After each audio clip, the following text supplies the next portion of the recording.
All right. Thank you very much, everybody, and we'll call the meeting to order. This is the Township Council Conference meeting for January 17th, 2023. This meeting is called pursuant to the provisions of the Open Public Meetings Act. This meeting is included in the annual notice of the meeting schedule as set forth in Resolution R-22-245, adopted by the Town Council at its regular meeting of December 20th, 2021, advertised in the official newspaper on December 29th, 2022, and January 5, 2023. Posted on the bulletin boards outside of the municipal building and has remained continuously posted. In addition, a copy of the annual notice is and has been available to the public and is on file in the office of the Township Clerk. Please join me in the Pledge of Allegiance. Pledge allegiance to the flag of the United States of America, and to the republic for which stands one nation, under God, indivisible, with liberty and justice for all. Thank you. Madam Clerk, roll call, please. Councillor Cummings? Present. Deputy Mayor Herlock? Present. Councillor Price-Abrams? Present. Councillor Russo? Present. Councillor Schlager? Here. Councillor Yacovelis? Present. Mayor Spiller? Present. Thank you. Without objection, we've got the agenda with flexibility. First, we'll move to the approval of the minutes. There have been presented to us the meeting minutes of November 14th, 2022, and the executive session minutes for July 26th, 2022, and August 16th, 2022. And I so move. Second. It's moved and seconded. Any corrections or modifications? Seeing none, all in favor, please say aye. Aye. Opposed? Abstentions? Mr. Mayor, I hate to throw a wrench into things as I usually do here. I'm going to say yes to November and July. I believe I wasn't here for August, so I'm going to abstain on that one. Thank you, sir, and the clerk will duly note. Thank you, Mr. Mayor. Thank you very much for that. I appreciate that.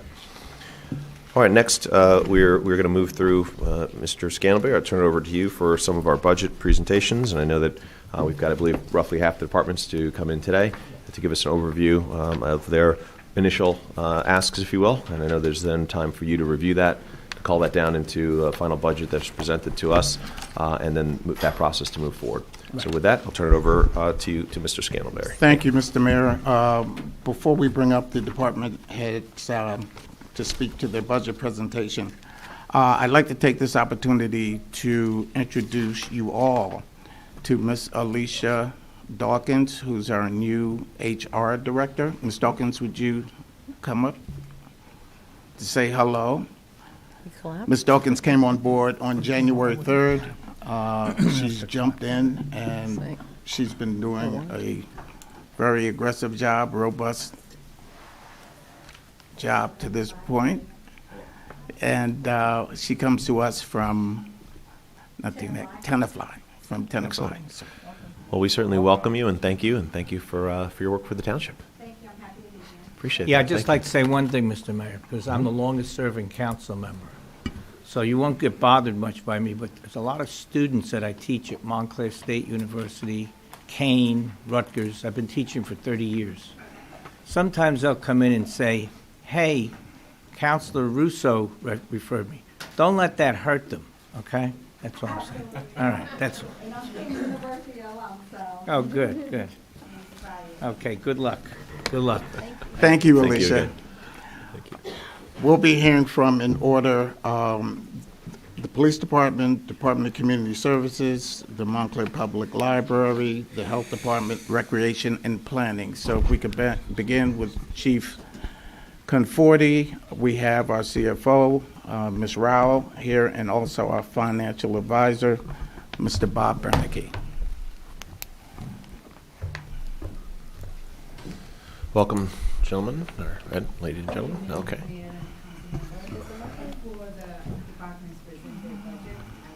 Is your microphone on? Press the button. Press the button below. Okay. All right. Good evening, Mayor and Council members. Before the departments present their budgets, I just want to summarize what was presented so far, what was asked so far. We compiled all the department budgets that were presented to me. Here is a summary. Our 2022 adopted budget was at $94,989,089. Our draft 2023 budget, based on all the departments' requests, stands at $53,569. This is an increase of 4.7%. More importantly, this increase is over the appropriation cap. So it's $1,489,588 over the appropriation cap. What that means is we have to reduce the budget by at least that much amount. When I say reduce the budget, reduce what they have asked in the compiled budget, that at least that much amount to be within the cap acceptable under the applicable New Jersey municipal budget laws. This reduction of about 1.5 million, it must be made within the in-cap items, meaning it does not affect the capital items or debt service. Okay. These are all in-cap items, which are like department budgets, insurances, pensions, and utilities, which includes fuel, diesel, electricity, et cetera, et cetera. So this is a big task. This is the first task. Once we reduce this 1.5 million in the in-cap items, that brings the total levy down to an estimated approximately an increase of 2.8% in levy. So last year, our tax levy was $58,014,756. Now, once we get this budget to the mandated levels, the tax levy stand just below 60 million, which is around 2.8% increase in the tax rate. One more item I want to bring to your attention. We received the American Recovery Act funds. It came in two tranches. The first tranche came in 2021. The second tranche of $2 million came in 2022, which we are going to use that monies in the 2023 budget as revenue. This is the last tranche of ARP funds. After this, it's gone. After this year's budget, there won't be anything for next year's. We are all very cognizant of this in our financial planning. So that's a summary of it. With that said, we have now the police department first. The police department's 2022 police budget salary and wages is at 16.1 million, and the OE budget was 575,000. In 2023, the police budget request for salaries and wages is 16.2 million, and OE is 1.3 million. And Chief Comforti is going to give more details and give explanations, Comforti and his team. Sure. And I'm here to answer. Okay. Thank you, Mayor, Council. Mr. Scannabry, thank you for bringing us here tonight. Here at the table, may I have Deputy Chief Young and Lieutenant Dean Berardi, who is the department's financial officer. I'm going to run through highlights of last year, and then we'll just open up to whatever questions you have. First, it's certainly my honor to represent the men and women of the Montclair Police Department, and it's our continued privilege to serve and protect this community. Our budget, as introduced, continues to ensure the services of residents and business owners of Montclair have come to expect. Current authorized staffing includes 111 sworn officers, 16 dispatchers, 6 clerical staff, 1 custodian, 53 crossing guards. However, due to ongoing issues maintaining the crossing guard staffing, which has placed a strain on our police operations, we're in the process of looking into other options. Last year was the first full year that officers were equipped with body-worn cameras, which provides an unbiased recorded account of each incident and interaction. Also, to maintain the department's accreditation status, we must continually review and update the policies and procedures. We must also ensure that all sworn and civilian staff complete all mandatory and discretionary training, much of which must be conducted in person. I would like to point out that in 2022, we resumed our community outreach efforts as COVID restrictions were lifted, continuing to strengthen our partnerships with the community. During the year, we worked with several organizations to address problems with the homeless, mental health, and substance use disorder. The department also participated in youth programs such as youth basketball, Junior Police Academy, Police Explorers, the Juvenile Delinquency Prevention Rehabilitation Program, internships with the Montclair High School, implemented teaching the LEAD program in schools, which is Law Enforcement Against Drugs, and developed Operation Hope, which was launched last week to provide anyone with substance use disorder access to treatment 24 hours a day, 7 days a week. Finally, the heart of the department is the patrol division. Being able to respond to emergencies when a citizen dials 911 is the single most important service the department provides. In 2022, we participated in 117,417 such calls for service. At this time, I'm pleased to answer any questions that you have regarding the 2023 operating requests. I'll open it up to my colleagues. Any questions specifically for the chief? Councilman Yacobelis. Thank you, Chief and team. Really appreciate all the hard work you guys do. We see you out and about. Two questions I have is, how many vacant positions do you have at the moment? We're in the process of having 4 retirees come February 1st. We are still in the process of hiring one. There's a background investigation being done, and I believe she's up for a psychological exam. That should be within the next month hired. We're anticipating another 5 retirees this year, and I'm not sure where we are with the deputy chief position, but that's also a vacant position. Okay, so with talking about the 4, not counting the 5, only the deputy chief position would be open? That's the only vacant?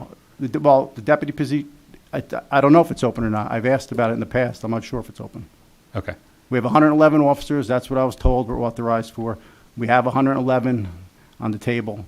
However, that's without the deputy chief. Okay. And then what's driving the increase in the other expenses year over year? And I don't know if that's something that Maja should answer, but I think the numbers were going from 500 and something to 1.2. If you could just speak to some of the items that are just driving that year over year increase. Yeah, the 2 major items. If you can go over to the microphone, sorry.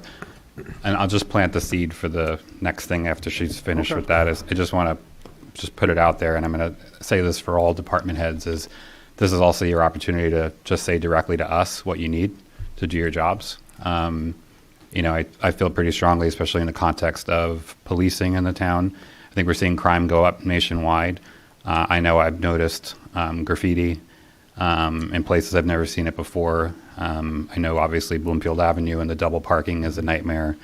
And obviously we've seen, and this is just anecdotal because I haven't seen the actual data, but I've been, received messages about home invasions and attempted burglaries. And so I just want to make sure in the context of where the data sits for Montclair, that you feel comfortable with your staffing levels and our response times in town, and that we can have an honest conversation about that. So maybe first we can just have Maja answer the other expense. You could think about that for a second. We can come back to that.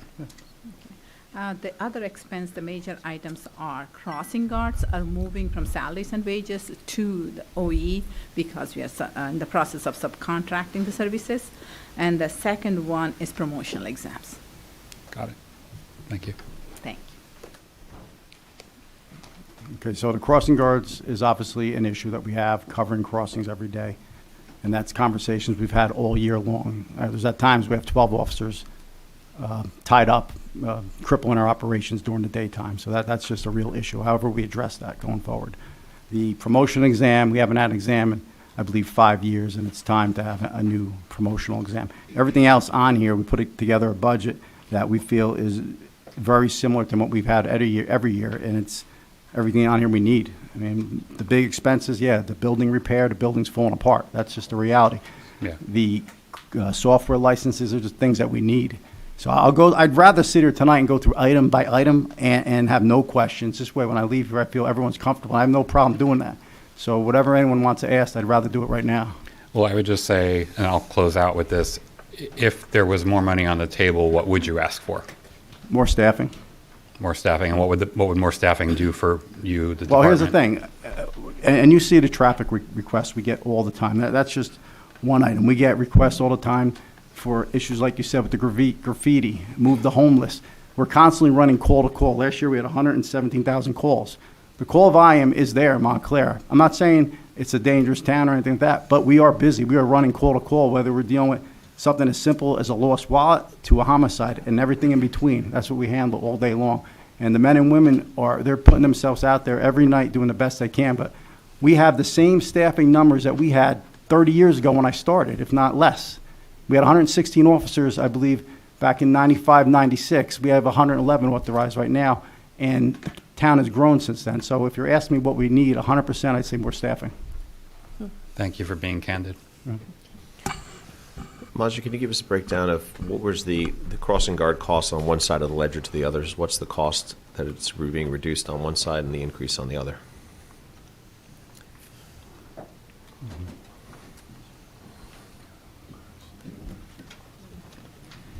It is almost similar. It's $634,000 in crossing guard salaries and wages last year, and that in addition to that, there is sick and vacation benefits and DCRP and all.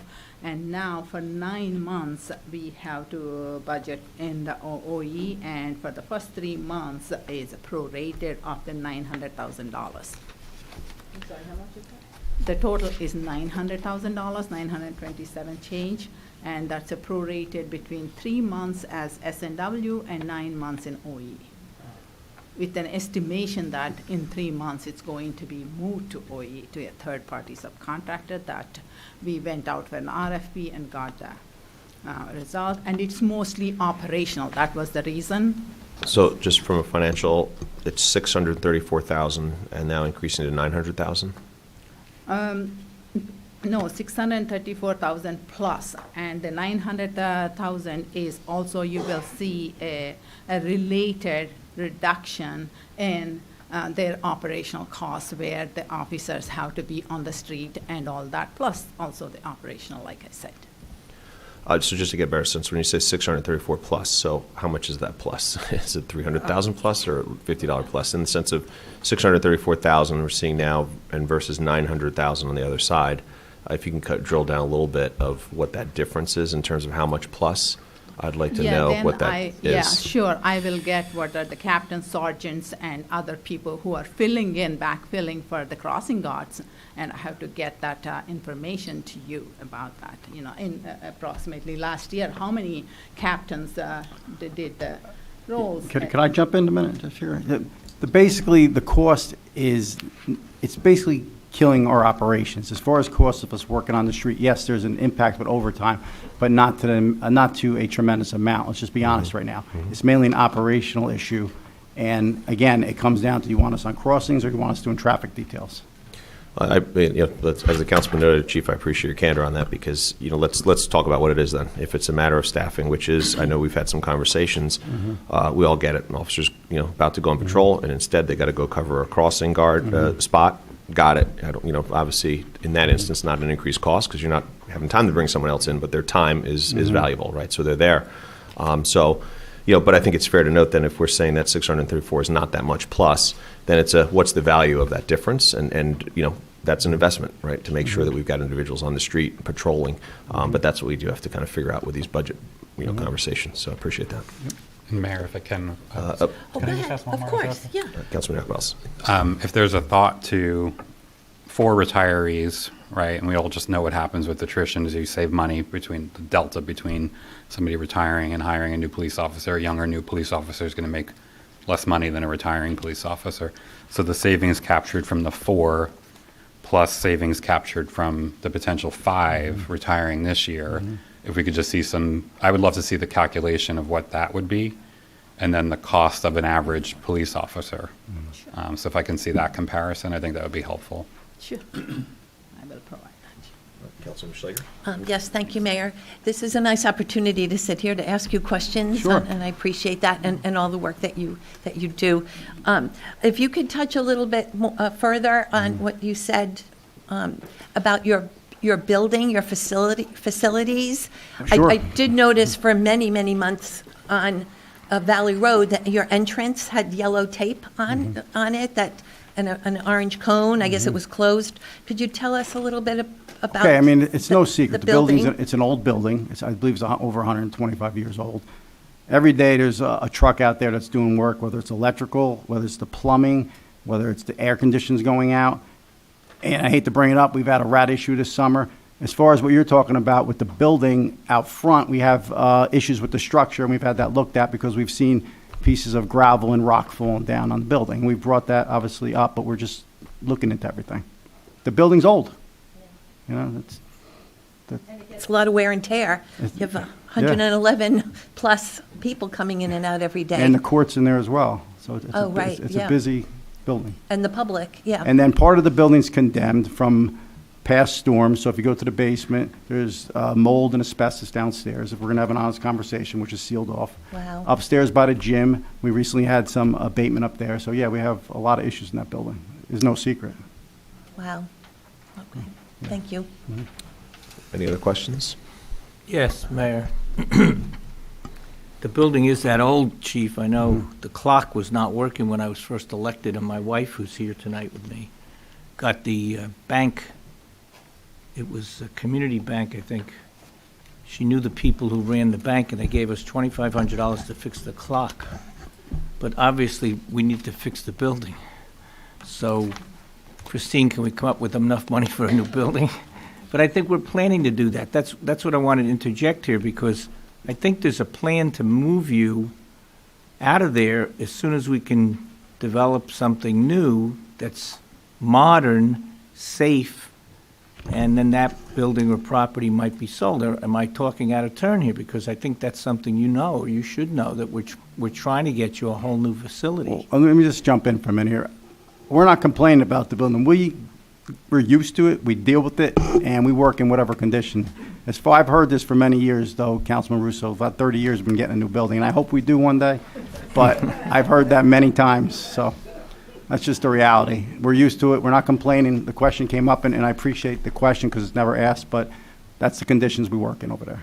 Well, we want to get you better conditions. The court, as Councilor Schlager was pointing out, the public comes in, so really, we're not talking about your 100 or so staff, because they're not always there at the same time, as you know.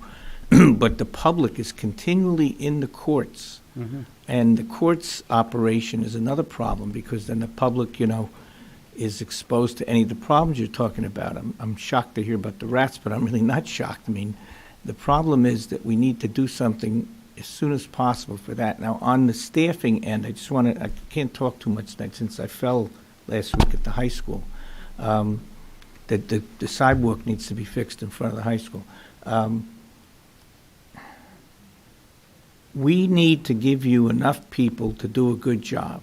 And I'm always concerned about the people on the streets, the community policing people, the people who actually do the work. Sometimes I've seen over the years, that there's been maybe a lot of money spent on top titles or ranks. In your case, it's ranks. I see top titles in our own administration here of the town government. You have to have enough people to do the work in the streets, and people like to see police on their feet, on the street, community policing work, even bicycles we use. Don't we have some bicycle folks? Sure we right? do. Sure. And they're out on them. So at one time, when I was first ward councilman, it was told to me that there was only one car that was able to be assigned to the north end of town, the first ward, Upper Montclair, so-called, which I don't like to call it. But how is the staffing going as far as coverage? Do you have enough people at least to keep the streets covered? If there's only one car for 10,000 people in the north end, businesses used to complain to me that, there's robberies or there's problems, and they really can't get enough coverage with just one car and one police officer. Just tell me how that's doing I for mean, we have a public minimum safety. staff, we have a minimum staffing level, I'm not going to discuss here, but we have that. Again, we could use more officers. Now, I know most people don't want to hear that, that's the reality. Because you're talking about, you have 111 to start with. Now you take away 15 of those are detectives, which you need. They're broken up between many offices, between Detective Bureau, the ID Records and Evidence Bureau, the Juvenile Aid Bureau, and the Narcotics Vice Bureau. So you remove them out of the 111. Then you have community police centers you just spoke about. You put them over there. Then you have the traffic enforcement. That's a whole nother bureau in the UDO, because you need that to run. Before you know it, you don't have 111 cops. You have 54 cops that are patrolmen on the street. Everyone else is divvied up, and then you have supervisors to run each office. We never really sat down and had a full discussion of what we have, but that's what we have. And Chief, if I again, it's the jump same in. levels we had 20 years ago. If I may. Yeah. I heard, once you told me there are, in one day, there were like 10 cops were put in to replace the crossing guards. The crossing guards did not come that day, so That's it is true. a lot of. That's a daily operation. Yeah. But then in So it- between, you're running to medical calls, you're running to accidents, and you're running to whatever comes up during the day. And if it's a storm-related day, you're out there all day. So it's constantly busy. We're not complaining. I got great cops. The men and women they come here to work. But I'm just asking about the staffing. We could use more cops. That's the reality. I didn't know we were going to have a staffing discussion, but I'm okay with that. Okay. Well, that's what the bulk of the cost is, isn't it? It's, one other thing I want to ask, because I know there were multi-year contracts signed a few years ago, which was a great thing. I had complimented the manager on the fact that you got I think it's a 7-year contract, am I correct?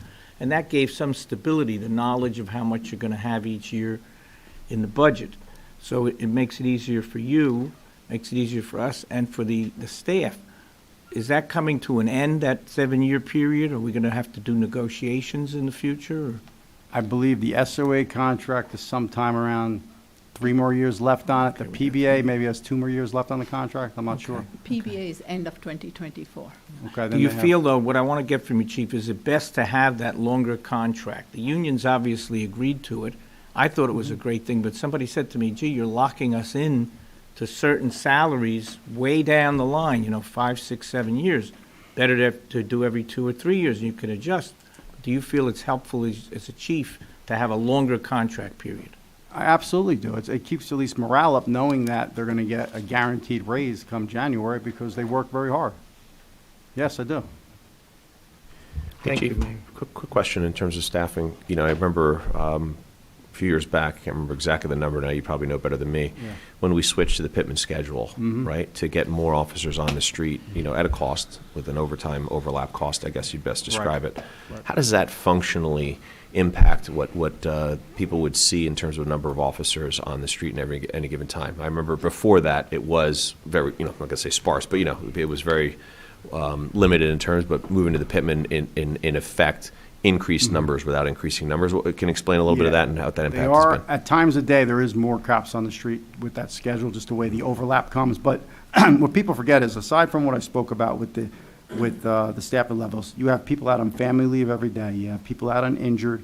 You have the retirees. You have people out on military leave, people out on mandatory trainings.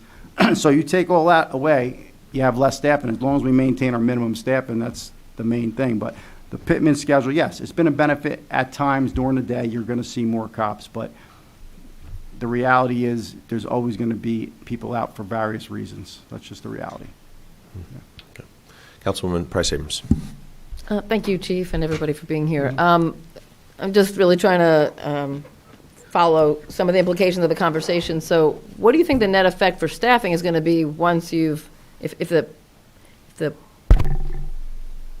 path is to have these contractors, I guess, be the crossing guards, that you'll be able to rely upon those officers who are supposed to be doing their regular job? I mean, how many do you think that's going to sort of put back into proper circulation? See, it's staggered throughout the day. A crossing will come up for an hour. That cop will be taken out of service for an hour. Then he's back on the street. So it's not going to change anything other than during that hour, you're tying the cops up for different times throughout the day. But You could to jump have in. 10 of them Right. covering crossings, and you have 12 officers on the road. Anything come in, I can't tell you how many times we've literally had to put a supervisor out there and pull an officer off of a crossing, and it could go uncovered for a moment till we get somebody else out there.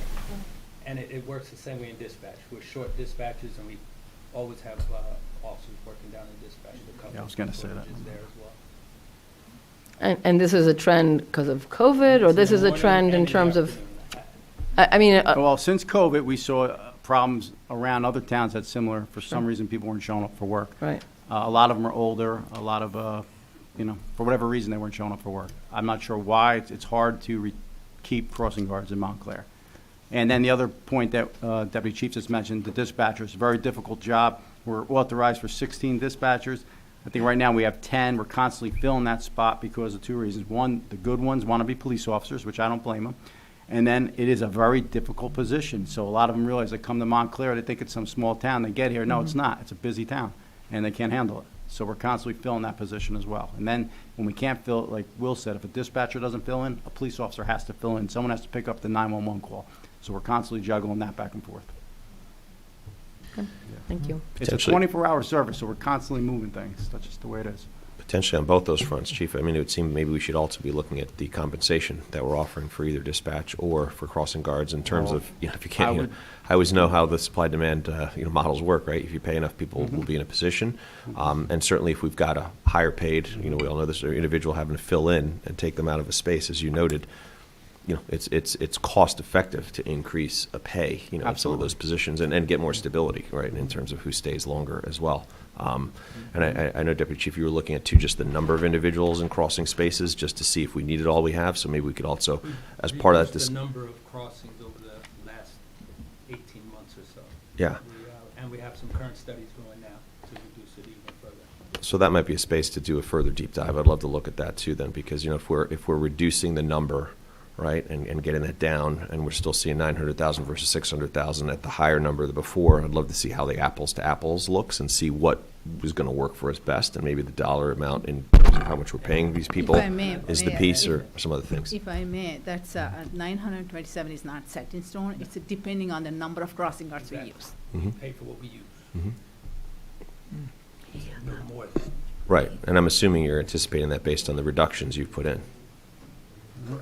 Right, so, my question and point is that if you reduced it by 20-something or some number, right, and it's still 900,000 versus before, which was a higher number at 600,000, just trying to get that sense of exactly how much money it is we're talking, because those are dollars to your points, right? If we're paying more for these positions, and that's a significant gap in money, maybe you're keeping more people. And if you're already reducing the number by X, maybe you are getting enough that show up for that number, so you get the stability, you get the maintenance of people, individuals being there, and you're paying them, and you're still saving 100,000. Maybe it's 800,000 total or something. I don't know, but budgetary. This is the time to look at these things. But get it. Yeah. Any other questions? Well, I'll certainly say on behalf of the group, as you guys are sitting here, we don't always have these opportunities. We see you in different settings at times, and we want to thank you for the work that's done. I think first and foremost, I always say this in every space I'm always in. From years back when I first started on council and before, watching all the men and women who you work with be ahead of the curve in terms of engaging the community. And I remember even when we all brought back community policing and some of those pieces, you guys are some of the biggest advocates, and to see the connection with community and what that's meant, whether it's some of those plays we went to very early on where you engage people in the community. I remember that as one of my first things.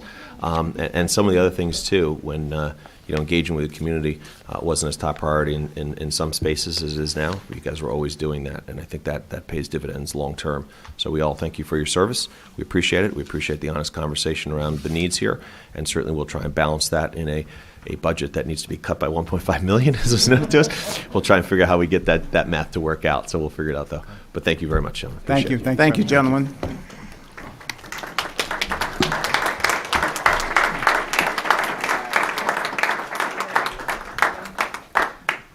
Mr. Wood, Yeah. if you would. Next is Mr. Wood, and Community Services has many divisions within.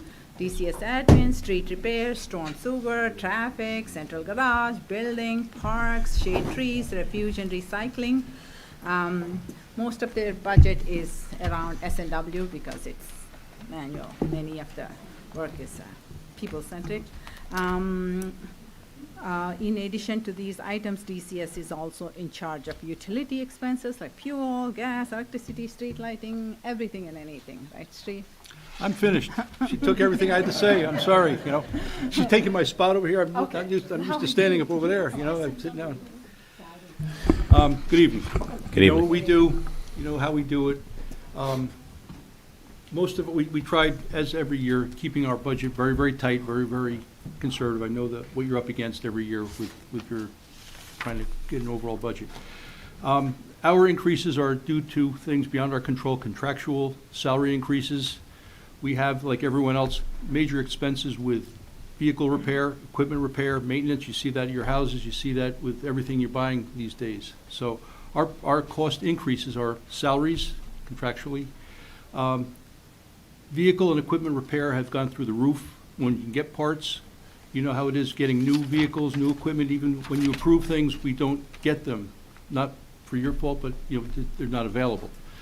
Our overtime has gone up considerably with refuse and recycling. We've got a lot of issues with workers' comp, things like that, and the family leave and things that police were talking about too with their issues. So our overtime has gone up, trying to maintain the same level of service that we've had provided throughout the past. Really, there's nothing else to say except that our costs have gone up with that. We're not looking to increase staffing. We have one opening right now. Yes, people are going to probably be retiring during the year. People come and go, but we're not looking to increase the size of the group at this time, or for this year, for 2023. We're able to make do, and especially we've got good full complement when we're fully staffed, when we have the guys roll in, the men and women. Questions for us? I'll open up. Any questions? Here. Councilwoman Schlager. Sure. I have a couple of questions. How big is your staff? What's your total staff? We have 88. We have 88. 88? Yes. And what's a little bit of a breakdown for, like, trash, recycle? those divisions? Yeah, a little bit. Sure. Of a breakdown of the 88? I could. Okay. The shade tree is 3 guys. Traffic is 2. Storm sewer is 3. Streets is 6. Parks is 6. Refuse is 20. Now, when I said the 88, it's with, we've got a couple temps in and out as well throughout that. So these numbers, it's magnitudes right here. We have approximately 20 guys in refuse. We have 14 in recycling. They blend back and forth as necessary. Garage has 4. Building maintenance is 2. The office, we have 2 in the front office, and then we have another 8 in administration. We have 14 in building department altogether, so it should add up to something close to the 88. Because my list is old. Okay. I just pulled it out for this meeting. I said, okay, let me do this, because I'll trip and stumble over who I have. But that's the magnitude right there, yes. One of the biggest questions that I get, that I hear most from constituents in my ward, are tree questions. Yes. And so I know we have a part-time arborist. Yes. Yes, we do. He works 1 day a week, I believe. 1 day, and then But he's on call. he's on call. He comes in more than that, yes. I've spoken but to him on the phone. On average, it's once Yeah. a week, yes. So Yes. what do the 3 shade tree staff members do, They as do- opposed to the they- arborist? Okay, they do the day-to-day calls, and the foreman is an arborist as well. And he can identify the trees and identify issues and things too, because it's not enough for one part-time guy to be doing it. He does more of the plantings, more of the longer-term things, the arborist. The other guys are doing the day-to-day. We also have a contractor, you're going to be hopefully approving their contract for this year. It's a tree removal contractor for the year. It's the same contract we've used for several years now, and they do a very, very good job, the Jets. So they run the day-to-day, the 3 guys. Okay. The emergency tree, got to take it down right away. They jump to that. And they also help out with the arborist duties as well. Okay, good. Does street sweeping come under your Yes, it does. umbrella? Yes, So it does. is there a schedule for street sweeping, or is it when somebody's available, or is it Well, a seasonal thing? People often ask me about that too. Yes, and yes. No. We have a street sweeper. There's a guy who does it regularly, but it is weather dependent, yes. Okay. As far as the schedule, they have a schedule. They meet and exceed the state's requirements for street sweeping, which surprisingly is only once for most of the town, once a year. Oh, But the business areas are weekly, and we do the business areas weekly. And we hit the town 3 or 4 times completely okay, for the year. okay, good, okay. But there's no schedule. We're going to be at your street next week. There's breakdowns, there's issues, there's delays, but they get through there 4 to 6 times Okay, good. for the Thank season- you. for the year. Okay, great. Thank you, Steve. Councilwoman Price Abrams.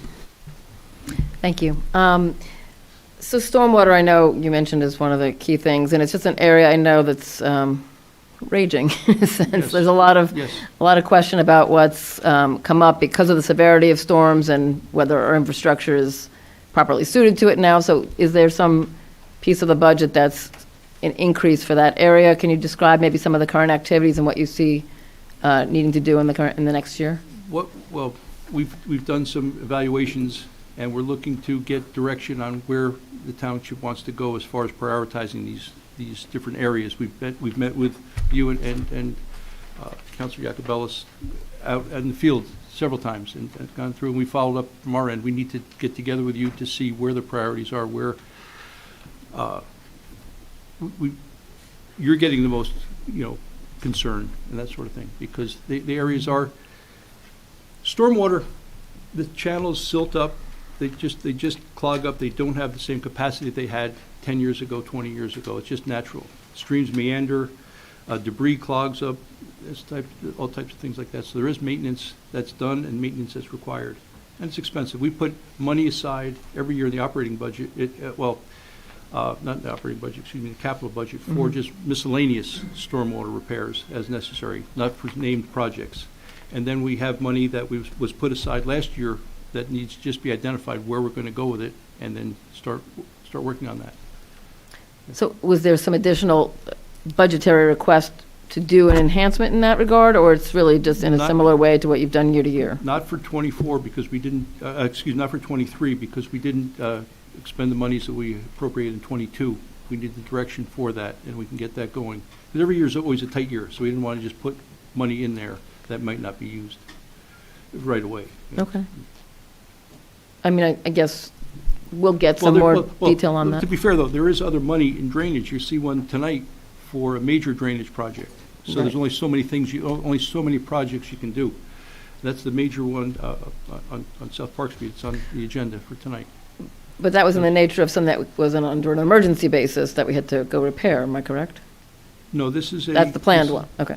This is planned, this is long-term. Okay. It's been brewing for quite a while, yes. I mean, as much as we can obviously get ahead of with whatever you said, there was surveying done and such, so what we can be planning for to avert to the extent that the silt builds up, and you described all of these This trends. year, we can do some immediate work, and plan for 24 for some bigger projects. Once we get the one that's on tonight out of the way, Right. get that one past us, and move on with the others. And these other ones will give some relief. They certainly will, because they're broad. It's not just one area. They'll be spread out throughout town where the issues are. And so just my last thought on this one is, there was kicked around thought of some, like, creation of a stormwater utility. Is that something that you've all considered and decided isn't a path, and what are the considerations back and forth? Honestly, I haven't been privy to any of those conversations. I know they've been out there, but I've not been privy to any of that. Okay, thank you. I'd say along those lines, previously in terms of identifying locations, I remember the conversation, you part of it years ago when we talked about the major investments. I know, Mr. Deputy Mayor, you were a big part of this as well, the street paving, and that which was a major piece that we invested millions and still do in. We're finally getting kind of caught up, if you will, for decades of it. But one of the major pieces was ensuring that you've got experts identifying the most impactful areas. I think that's just as important in this instance. Just as before, none of us were out there deciding which streets would get paved just by the number of complaints, because that leads to a lot of issues. Having experts determine which locations give us best impact, positive impact for the dollar, that will guide, I think I speak for all of us, guide our decision making and where to move, as opposed to somebody here getting a couple more calls than someone else on something. That's not the way we've traditionally functioned on some of these investments. So I think as you engage in that work in preparation for the future for budget asks, investing in the experts needed to do assessments and determinations. I know which we've done some of that already, but a broader sense of that is a huge piece of it. Yes. Thank you. Yes, we're ready for that. We have our opinions on what needs to be done, but Good. we don't want to go off the wrong direction. Good. Councilman Iacobellis? Thanks, Mayor. Thank you, Mr. Wood. Yeah, I would like to have that conversation, I think, sooner than later. Yes, absolutely. Just curious about a couple things. I know we pay by tonnage in terms of trash removal, or is that still true? We pay by the ton. Yes. Have those rates increased year over year? They're up and down. This year, I believe that they are, yes, that's right. They're down a little bit this year. Down a little bit? Yes. Okay. Yes. But they do go up and down. Okay, and I want to be conscious of that, because that's something, as a couple of us have been, the mayor and I and Councilor Price Abrams, we've spoken about, looking at a composting program for the town. Maybe we pilot something next year, and then longer term plan for something along the lines of maybe curbside. Once the problem is, and you probably actually know this better than anybody else, but for the benefit of the audience, there aren't facilities in the region to handle it. That's correct. So we're actually discouraged against doing it at this point because you'd Yes. have to truck the compost Well- to Sussex County or upstate New York or somewhere, and the benefit is outweighed by the emissions of the Well, trucks that- having to go that's- far away. That's quite often the case with recycling in general, yes. As Okay. much as it feels good, it's the right thing to do, the offset is the fuel and the wear and tear, the emissions, all that, yes, yes. Okay. On the topic of recycling, I've noticed, and I'm just wondering if there's an education moment for the public on this. There tends to be a lot of recycling on the ground after the trucks have come through, just blowing down the streets and whatnot. And we know this is what's leading to plastic getting into the stormwater system, into rivers, out into the oceans. Is it, in your opinion, what you hear back from your crew, are people not securing the lids tight enough? Yeah. Like, what would you ask the What- public to do to help What you with? said was kind of misleading in that when the trucks go down the road, there's a lot of debris left behind. It makes it sound like we're dumping garbage on the ground. That Is it happens blowing out? occasionally. Is that what it is? Primarily, it's garbage, it's recycling and garbage that's not put out properly. Okay. There's very specific rules about covering and containing, cardboard's supposed to be flattened and bundled and tied. Mhm. It's just out there blowing around. Another thing which really surprises me is just common sense. It's raining, it's windy, it's crazy, don't put the paper out that day. Yeah. You get it, Yeah. it's not like you have to wait Yeah. 2 weeks to get it again, and there's the recycling drop-off. You don't put it out. So is it, so. It's is how it- it's put out. Right, It's so not is put out it properly. because it's heaping above the top of the can and they're not putting a lid on it, and Well, there's so. no lid, it's not in a rigid container, yes. Got it. So everybody listening, I know the press is here, let's get a message out there. Please make sure you're not putting out more than And your things can get- can handle, that and there's a can lid gets on knocked it. over, it can get knocked over, Right. it gets bumped, Right. blown over. Yes, Yeah. there's spillage. It could have been put out properly as well. but- Along those But lines, it's all- Councilman, it's all if these we use that to factors. remind, and pardon the pun, but the Remind app is also something that people could utilize. Remind But to your point, if there is high wind days or otherwise, it'll specifically note that, as per our rules, you are not supposed to put out recycling overnight. You're supposed to Yeah. put out Put it very out in the early in the morning, just before. But I'm sure we all drive around town and know that they're all out beforehand. So example of that, you just see countless amounts of recyclables Yeah. strewn We- in one of those we- events. We all have our habits and things. I don't know my schedule in my town. I just look to everybody else has that. I hope that they did the right thing. I'll add to that I did a drive-through with Mr. Brandon, and people simply don't put their recycling out properly. And we drove around the entire town. That's a huge problem. Yeah. He mentioned it, and also putting wrong things in boxes at the time. So I think it's an issue that it's going to continue unless, you put forth some fines. And, he even took me by houses that continuously do it, to the point where sometimes they will not pick up that recycling because they violated. When they say it's consistent, then it becomes disrespectful because they tell the household, hey, this is not right, you can't do this, and they continue to do it. So I would say that some of the trash that ends up is because they don't pick it up as much as the public, because it was a good lesson for me. I didn't know pizza boxes were not allowed, so I had to stop. Same thing with the grapes and, fruit plastics and things. So it was a good lesson.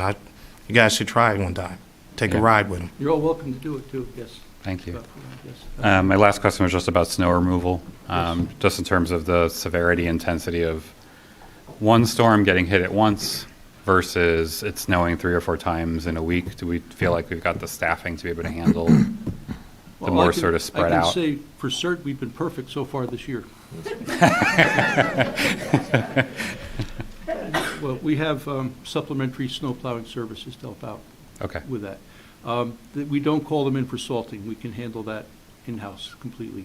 But the town, to do it quickly and efficiently, we do have supplemental services to make sure we do that. Back-to-back storms, we've had them where there's snow on the ground for months, and you're just trying to find a place to put it. You just keep going. We manage. We will manage, yes. It's nice having the snow and then have it completely clear for the next storm. So it's just hit or miss, but I stand by what I said initially. We're perfect so far. Thank you. And I lied, I do have one last question. Oh, okay. You're Just calling what's me. on your capital budget requests for next year, and what's on your sort of couple-year wish list for capital investments Well, with new equipment? There's so many, there's equipment, there's projects, park projects, things like that. Right. So what's on, is there a list already for 2023? Yes, it was submitted to Okay. I didn't know we were going to be talking about capital tonight.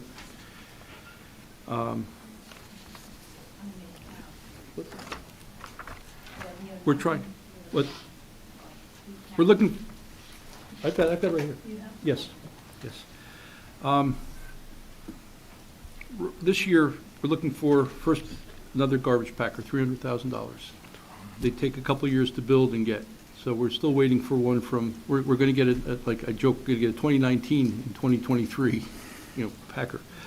Packer repairs, because, they're very expensive, $125,000. Pickup truck, one pickup truck with a plow, a mason dump with a plow and salt spreader, that's $40,000, $80,000. Rebuilding snow equipment, $45,000. We desperately need a new street sweeper, $270,000. We've been putting that off. This is just for this year. So we've got $860,000 ask for equipment alone. There's a lot of miscellaneous with computers, HVAC, building maintenance, miscellaneous things that go wrong in this building, different buildings throughout town, $45,000. Garage equipment, miscellaneous mowers, blowers, trimmers, things like that. Drainage projects, like I mentioned before, there's just a generic $75,000 line in there for things as they, we get an erosion, we get something wash out, a culvert blows out, road blows up, that kind of thing, which happens. We do get that. Traffic, safety, calming, pedestrian, bicycle, just $50,000, just miscellaneous for improvements here and there randomly. These are unspecified. These are not projects that we've identified yet, but things that come up during the year.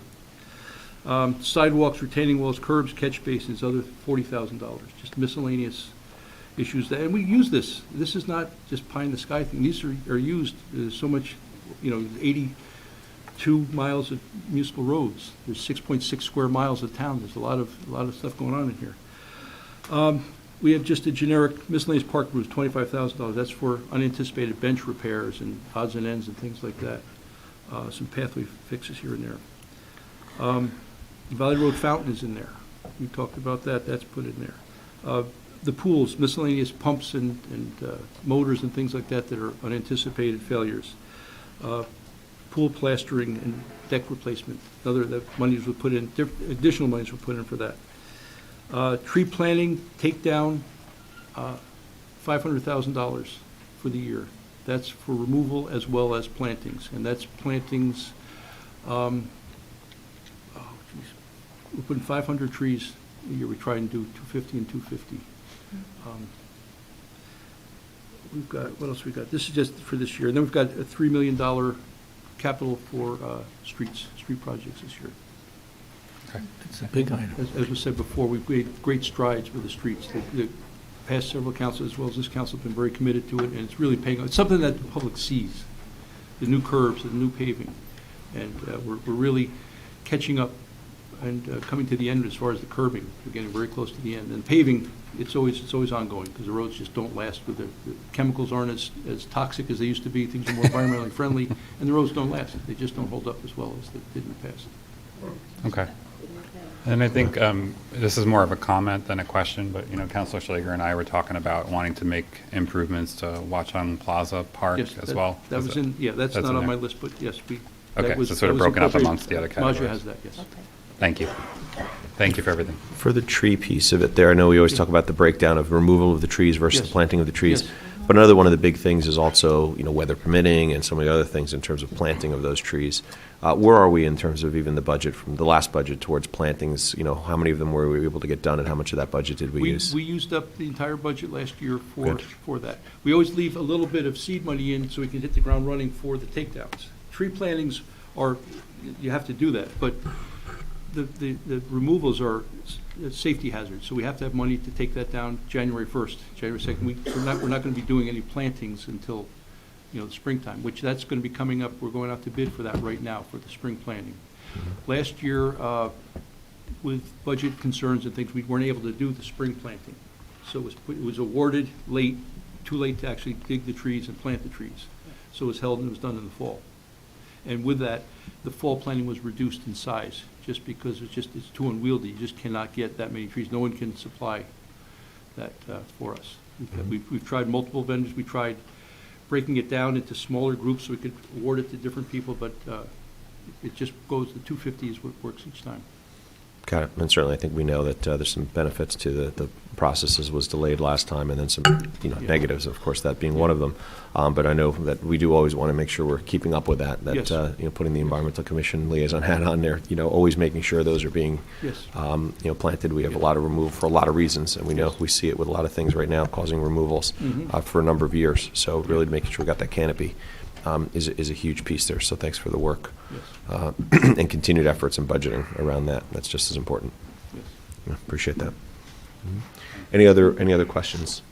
Mayor, I just wanted to follow up on that because trees taking down, the residents that call me often are about the trees that they think have made damage to the sidewalk, and that they think, of course, if it's our tree, that we should be responsible for the raising of sidewalks.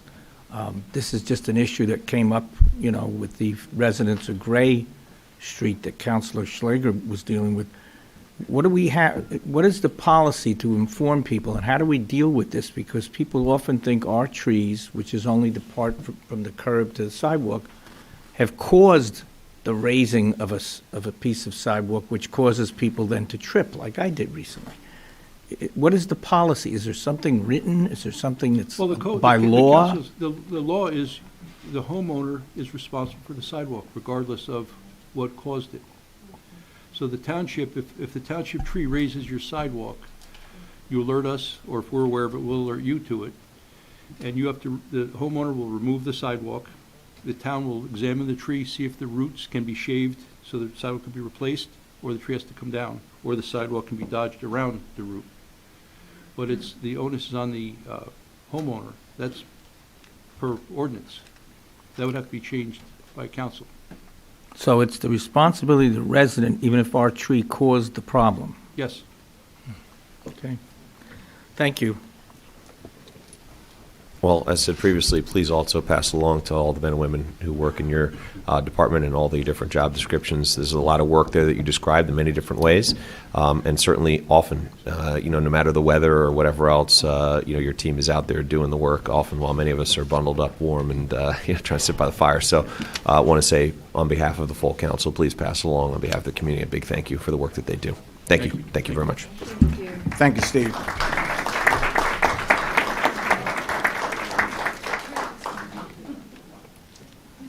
Library, Ms. right? Turner? Yeah, Yes. Ms. Callie's, Courtney is here, sorry. The library. Last year in 2022, your statutory levy was $2,867,267, and there is an additional township contribution of $550,000. This year, the statutory levy is increasing by about $400,000 to $3,277,995, which is a 14% increase in the library levy. Their additional ask to the township remains the same at $550,000, and she's going to present to you what she's going to do with that $550,000. Thank you. It's a pleasure to be here today. I'm giving you a copy of my presentation so you can follow along. 2022 was a great year for us. We feel like we're back. Our library visits were up to over 114,000. That's 54% increase. Is the Could you microphone press on there, or can you press the aim button it? there? Oh, already It may be on, just maybe broken? aim it at your, Okay. yep, there you go. There we go. Is that okay? Yes. Is that okay? Okay, so we increased our library visits to 114,000, a 54% increase. Just by way of comparison, the museum gets about 60,000 visits a year, so it's a lot of the experience people have of our town.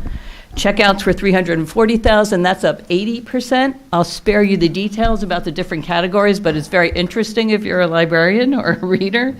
13,000 people attended programs. We were really sensitive to people's willingness to come out. So a lot of our programs were online or hybrid, and a lot of them also were posted on YouTube. And just one of those programs, Maggie Haberman's discussion about the book she wrote, has had 25,000 views so far. So it's really a big, I think it's a way a lot of people experience Montclair and the library. 35 additional weekly hours, thanks to you. Last year, with the additional funding, we were able to increase to 7 days a week at the main library, 6 days a week at the branch. People were extremely happy about that, so thank you. What we need, you know about our mandated funding, so we're requesting $515,000 in discretionary funding, and that is to increase those hours at the branch and the main library. We did them for half a year last year. This is to do them for the entire year.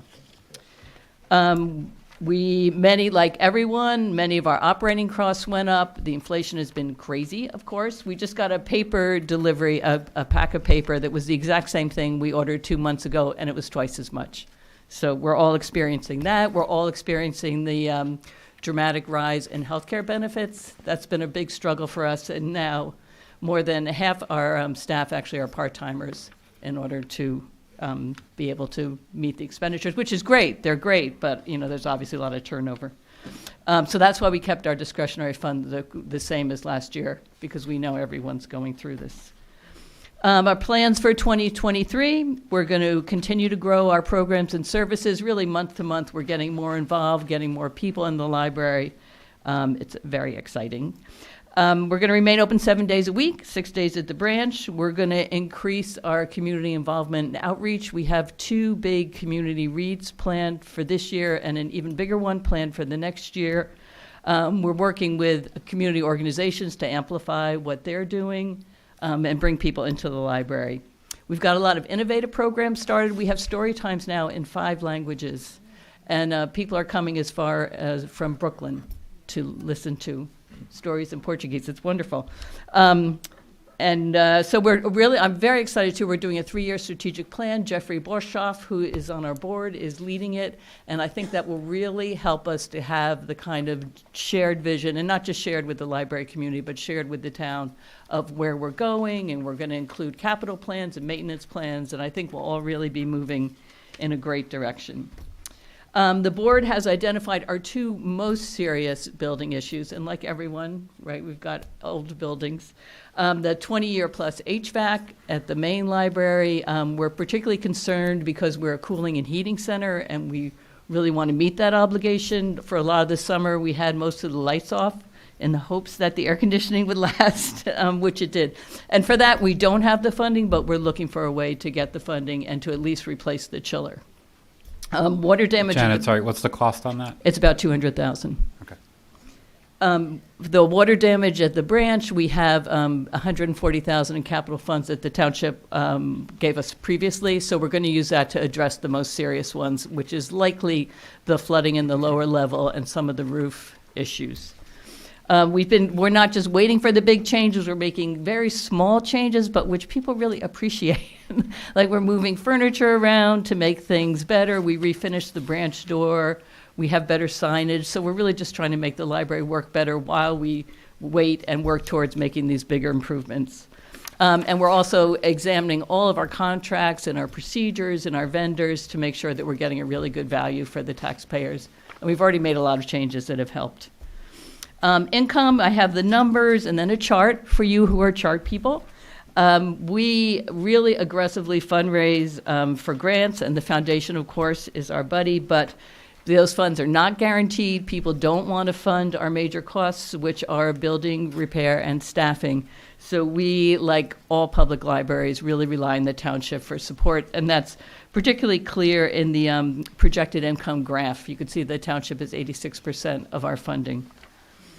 Expenditures, libraries are a people institution. Salary and wages are our major expense, followed by building and security. And again, like everyone else, we have unexpected building issues. A boiler inspection uncovered a cracked sewer pipe. We can't delay on things like that, but they're hard to budget for. Utilities, I really want to look at solar power as a way to, I think our utilities are way too high, so I'm looking at a sustainable way we can find to really cut them down over the long term and be kind of a model for the town. But that's not, it's not in place yet, my friends, but I hope it will be. Administration, a lot of that is we pay Buckles $80,000 to be part of that collaborative, and we've examined that in several different ways and found that it's an extremely good value So that's the major cost there. Technology is another thing we're looking at. Paradoxically, technology costs tend to go down over time, so we're looking how we can be more modern and more cost-effective at the same time. Expenditures, again, you can see it's a similar circle chart. That payroll and benefits are the overwhelming expenses, followed by building and security, materials, and utilities. So the main thing we're talking about, of course, is the discretionary funds, the $515,000. So you're probably aware that more than half of New Jersey libraries get additional funds from their communities. I have to confess, I was not. I thought that it's higher than I thought. And historically, Montclair has been very generous, as you can see from this chart of the last 13 years. So I want to focus in a little bit more on it, so I picked 3 comparable libraries, Livingston, Maplewood, and Princeton. And Livingston and Princeton have about the same budget as the Montclair Public Library, about $3 million a year. And Maplewood is less, it's a smaller town, about $1.5 million. But I feel like I always say they're our sister city, because I think they have a similar diversity and artistic community, and people love living there in the same way that people love living here. And from a library point of view, it's a 2-branch system, which just costs more. So, but you can see from the comparison that Montclair is far below the other libraries as far as a percentage of additional funding. So I just think that's food for thought. So our 2023 discretionary request will enable us to continue with these excellent restored operating hours and services in both buildings. In 2023, we're going to address the specific building repair and maintenance issues and work towards the longer building issues. We're going to always continue to build our relationships with community partners. We want everyone to be working together and everyone feel welcome and everyone included, and you can just always do more. Even when we were having this budget discussion, you mentioned about reaching out to veterans, which I'm like, of course we should. And I hadn't even thought of that specific thing. So we can always do more. And make specific long and short-term plans for the future. So I think all of this will help us to be the excellent library that Montclair deserves and wants. That's it. Questions? Give you high marks too for your pace of talking there on that way. You go very quickly. Can you tell I came from a big family? I do the same at times, so I get that one. Okay, any questions? Mayor, quick question. Councilman Russo. Janet, you know that your friend Ilmar took my class in government problem solving Yes. at Montclair State this last semester. So he just handed me very late, but he's not getting a grade because he's an observer. I still gave him an A-. But Ilmar came up with a whole series of plans and solutions and ways to help the Bellevue branch. He focused on the Bellevue branch. So this is a government funding solutions for restoring Montclair's Carnegie. He called it the Carnegie Library. Mm-hmm. Now, I don't know if you got this yet. If you I don't- did. You And in get fact, it. he had that great idea of collaborating with the school There you go. to try and get kind of a bulk discount HVAC deal. HVAC. So I reached So out if to you them got about that. that, I haven't heard back, but I've You started got the to. recommendations from Montclair State's class, because the whole class visited the library, sat there and listened to staff, and we just focused on the branch, of course, but they were very happy to hear that he's gotten you some ideas and that you're going to maybe follow up with that. Yeah, because absolutely. part of I'll keep you in touch. Our class is to follow up on these problems that we think we have solutions for. Mhm. So thanks for working closely with Montclair State on that. This is my That's all pleasure. I had to ask you. It's my pleasure. Thank you. Any other questions? Councilman Yakovelis? Thanks, Mayor. Janet, that was great. For year-over-year comparison, 2023 to 2022, do you know that change in terms of Yeah, it payroll was and about benefits? 400,000 more. Okay, so that 410, mirrors- 728. Is it fair to say that pretty much the increase from the tax levy is covering that because you're going from 2.9 to 3.3? Right, Okay. right. In terms of your comparison chart for the other towns, and then how come you're only asking for the same amount in the Because, additional we're really, discretionary? first of all, it's sincerely, because of all the financial pressures the town and the citizens are facing, and we're really thinking this is a building year, and with the power of our strategic planning process, I feel next year we'll be in a better position to ask for things. Okay. And then just in regards to, you mentioned the HVAC system and being a cooling center. Have you all explored or maybe worked with the staff to explore grants? I mean, I just feel like since it's an official heating and cooling center, I'm if meeting there's with. something in the emergency services space, from the federal government Yeah. particularly, that just might be something worth looking into.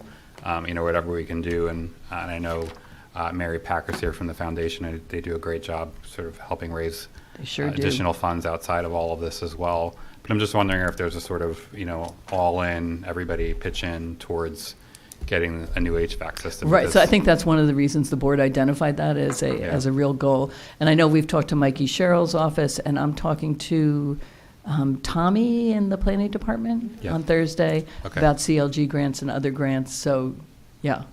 Great. And then my last question is just around your catalog overall. Last year, I remember there was discussion about having outdated, inventory, particularly for children's books, how that has improved. It has 100% improved. Great. A lot of it actually due to the foundation had two different programs that really were directed at children's materials. Awesome. Well, you're just a bundle of sunshine. Thank you.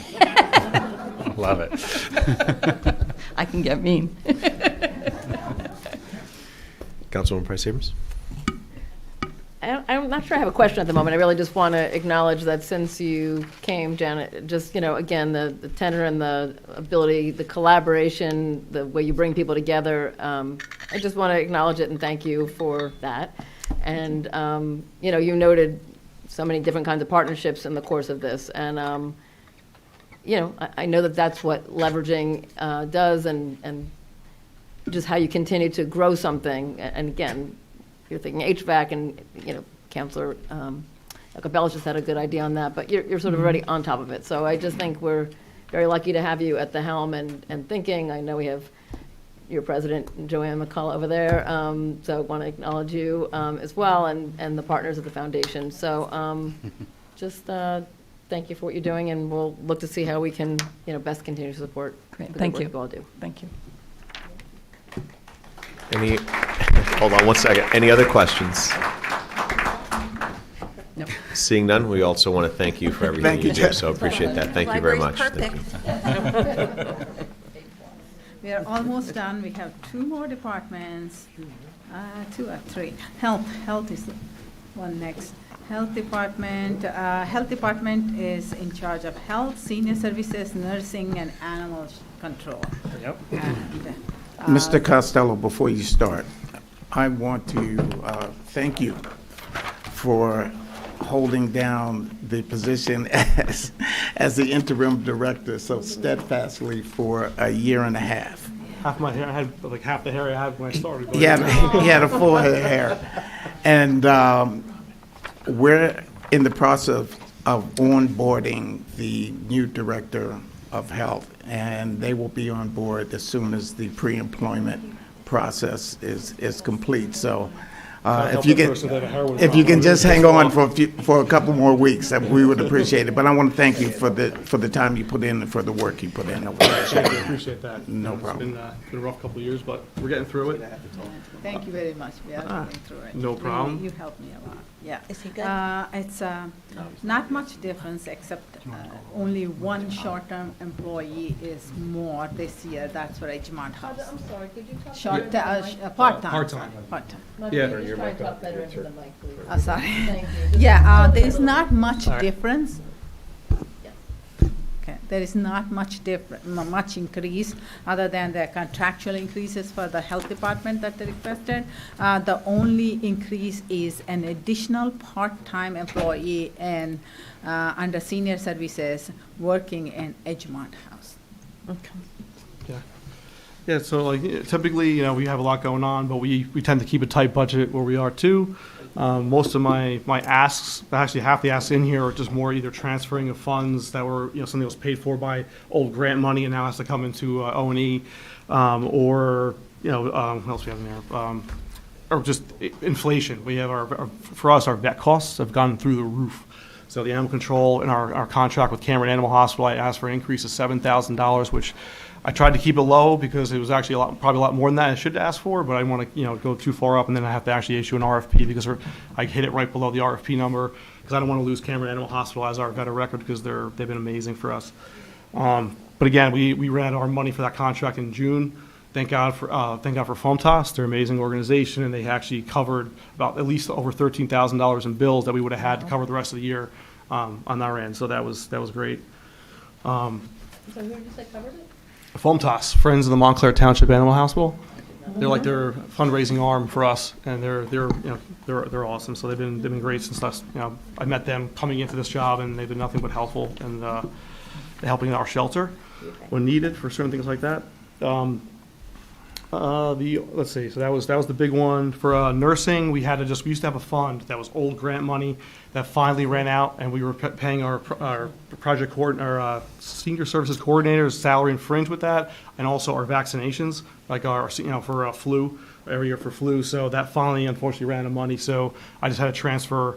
It looks like a $3,500 increase for nursing, but it actually is just that money was free for so long, and now we just have to cover flu, which has gone up a lot because there's high dose now for seniors, and instead of being normally like $18 a shot, it's $64 a shot. So we had to up that to make sure for our homebound seniors, and we also do a lot of our sometimes our senior buildings will do flu clinics. So we needed that little bit extra, not extra money, just pretty much just transferring from one to it's the same amount, just transferring from a grant fund into O&E. But the good news is we have a lot of offsetting costs with us. We're huge. We've always been big on grants in our health department. So pretty much through COVID, we paid through the entire COVID response since day one overtime. We have 2 extra employees still that we have on staff from these grants. They were in the third and final year. Even though I just heard they're gonna renew this. What's called a strengthening capacity grant to help with these kind of things, to give us more capacity, more employees. And we're kind of in the middle of actually applying to keep. It's a good problem. They throw money at us, but it's like, this one we had a very short period of time, but we have a huge grant I'm working on now. It's actually due this Friday. That's why I'm kind of stressed out. But yeah, it's for an even bigger chunk of money, but we have to spend it. It's a big chunk of money, but it has to be spent in 6 months. And there's a second tranche of money coming in, but that'll be for a full year from 2023 into 2024. So hopefully we can get things going. And then with that grant, I'm looking to hopefully add for our seniors, get a social worker. We can actually maybe do a social work with that. I know that's been a big ask. And also I want to help, you guys ask what our asks are. And I want to also ask for our health educators. Used to be full-time, like 5 years ago, went back to part-time, and we really found out through COVID that we need a full-time health educator, so we're looking to get our health educator back to full-time. So other than that, if you guys have, I just don't want to keep it too long. If you guys have questions, of course, I'm happy to answer anything. Okay. Questions? Councilwoman Schlager. Thank you, and thank you, Keith, for all your efforts. And I know, as Mr. Scantlebury said, you've been holding down the fort there in the health department for quite a while now, and it's been great. I just want to talk about the animal shelter a little bit. Could you tell us how many employees there are there, full and part-time? Do you have enough employees? And what is the general condition of the building? I know we had that wonderful outdoor area refurbished. Yeah, that was amazing. I don't know if you saw the 5-year, the redo. They had George Alexie came back and did like a little Christmas. I did. That part still looks great. Staffing, we're doing very well. We have 4 ACOs full time now.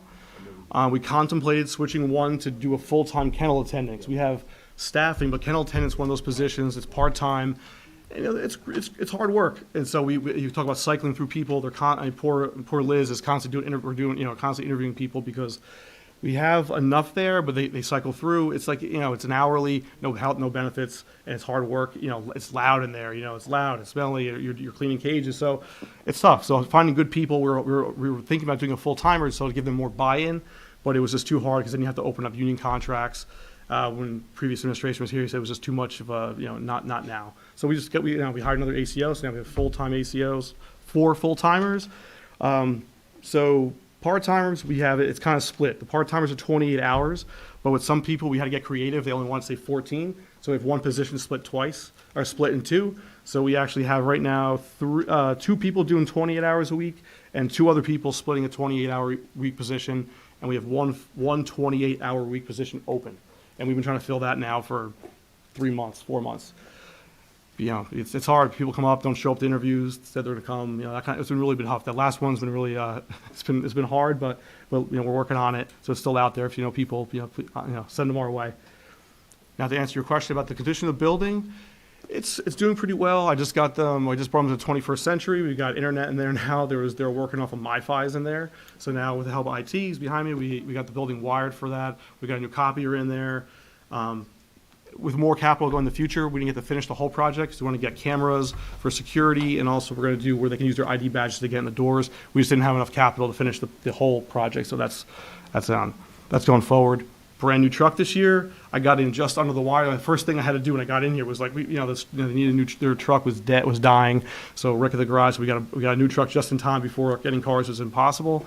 And it was just at the League of Municipalities. We got just in time for the League. I don't know if you guys were down there and saw it, but we actually had a company called Mavron outfit it, and it was actually on display at Mavron's desk. And so that was our truck at the League. And it's a beautiful, they did a great job. It's ventilation for the animals. You can put animals in there. There's heating, air conditioning, easily cleanable, all stainless inside. And it's a beautiful truck. But the building is starting to age. Dog kennel runs, that's coming down. We're still trying to get quotes. We had a crazy quote recently, so we're looking at other companies, like over $1 million. But the floors, because they're cleaned every single day. Bleach, bleach, bleach. So they're wet, so the concrete's starting to break down. We had a company come in where they did like a sealant, and just not a sealant, they used like an epoxy. That company was awful from day one. That was even before me, but so we're always going uphill. But that's going to be something coming down the road. It's going to be probably a lot of money, but we're hoping to hold out, maybe do some repairs for now, and try to see what we can do. Maybe for Liz wants to see about maybe fundraising or something we can do to maybe offset some of those costs. Great, okay. Thank you, Keith. You're welcome. Councilwoman Price Abrams? You could just tell. Thank you, Keith. Thank you for your service again. I know you've stepped into this role, and the part I didn't hear as clearly, I think it got bolded in my listening under nursing, was on the senior side. So just the seniors part of the portfolio. So I know that position has been, the director has been not a filled position to this point, and I understand that as the successor health department director is going to do that hiring according to, I understand, the manager's idea there. But in terms of what services have been provided for seniors, and then budgeting wise, I know that there were some savings perhaps over the course of the last year because there was a certain period of leave and certain period of, I think there was nobody in the role. So I don't know where we are from a budget perspective on. They're doing good. That's what's helping us get the part-timer to help Michelle DeWitt. For Margaret Miles was the senior that was volunteering her time. And so when Michelle approached me, she says, like, well, might as well see if we can get pay her. So that's what we've been doing. She's fantastic. So her name is Margaret Miles. What is that position again? It's just an assistant. It's just helping take a little bit of the load off from Michelle DeWitt because she's swamped over there. I mean, she's doing an amazing job. But she needs somebody where she was going to snap. It was just, she needed something. So.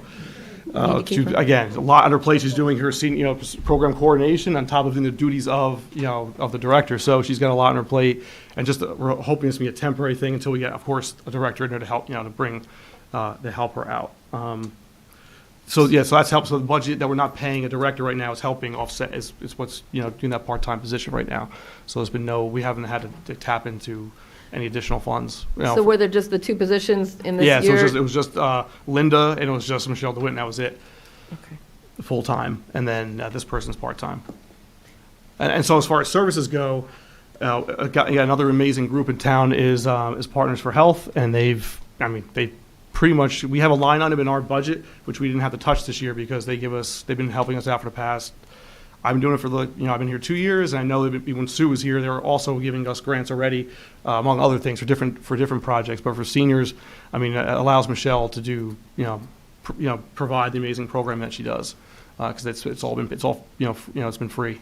Well, you're describing the mill, those programmatic pieces. All the mill programs are right. Yep. But in terms of other services for seniors, in other words, I'm not sure if that's been captured with anybody else. I don't know to what extent. I know there's social workers and different people, nurses. Nursing is trying to help a little bit. So we do need a social worker would be great. Again, that's why it's one of the asks. The connection with services. Right now, Linda Tate has been she's the one that kind of helps seniors connect to services. But it would be good to have an actual licensed social worker on staff would be ideal. So is that in the write-up for the request?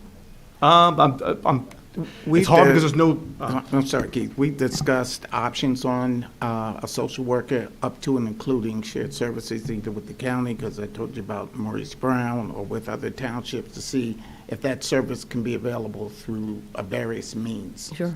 Okay, so Because he's I looking talked at to that. our Hated HR. to interrupt you, but No, it's okay. I talked to HR, and unfortunately, we don't even have the position in the township yet, so we'd have to go through, I was trying to get it on this grant, but I won't be able to do it for this one, maybe the next one, because we have to develop the job description, has to be approved by the union, you have to develop, and you have to develop the pay scale. So I'm sure that's going to take months. So we'll get it going, but yeah, it will be the ask. Okay, thank you. You're welcome. Councilman Yacovellis? Thank you, Mayor.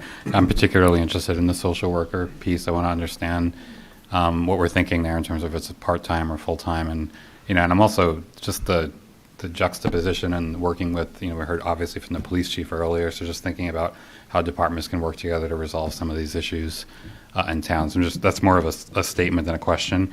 I guess what I'm curious about in terms of the senior services department, when you get the director in full-time, and I know we were bringing in a health director to First. relieve you. We'll get a senior services director, and after that, does the part-time positions go away or do those stay? They'll stay. Okay, no, good. Okay. It's going to stay. Okay. And then to go in a completely different direction, I was just wondering if you could give us not all of the numbers, what's the latest in terms of COVID deaths for Montclair? If you happen to know. If you don't know, you could just email me tomorrow. Honestly, it's been great. We haven't had, it's been a long time since we had a death. Maybe it's been a few months. It really has not been, it's been like one every so often in Montclair. It's at least 3. We got a lot, cases are still coming in. Even cases after the holidays, they're slowing back down again. Obviously picked up every other family, so numbers were picking up. But deaths-wise, and knock on something. I mean, before, pre-vaccine, it would have been a lot worse. We're getting, because I still deal with all the senior buildings. Cedar Grove is one of our contract towns, so we have a lot of senior, like nursing homes, and now we have 102-year-old people with multiple comorbidities getting COVID and they're living. So that was not happening. In the beginning, it was awful. I mean, it was just like, it was a death sentence in the beginning, and now people are surviving, even with multiple comorbidities through vaccination. So. Okay. Thank you for all you do. All right. You're welcome. Any other questions? Yes, Mayor, I just wanted to ask again, maybe I was out of the room, but since the seniors are such a large group in town, maybe 25% of our population are over 50 or 60, and you've got a director that we're going to get hopefully soon, but when you say that the person who's there is really stretched thin, and you only have one other person, I think, down here, you mentioned the older woman who's been here for years. Yeah, Linda. I met her once. She wanted to take a class at Montclair State. But that's really it, and you've got a part-time person maybe helping out who you say we would lose, or we wouldn't need that person if we get the director. But I think we should dedicate the funds we're using for that person to having that other person, to have another person that helps. I mean, why not? I mean, I just didn't think it was going to. I didn't want to assume that because I'm not.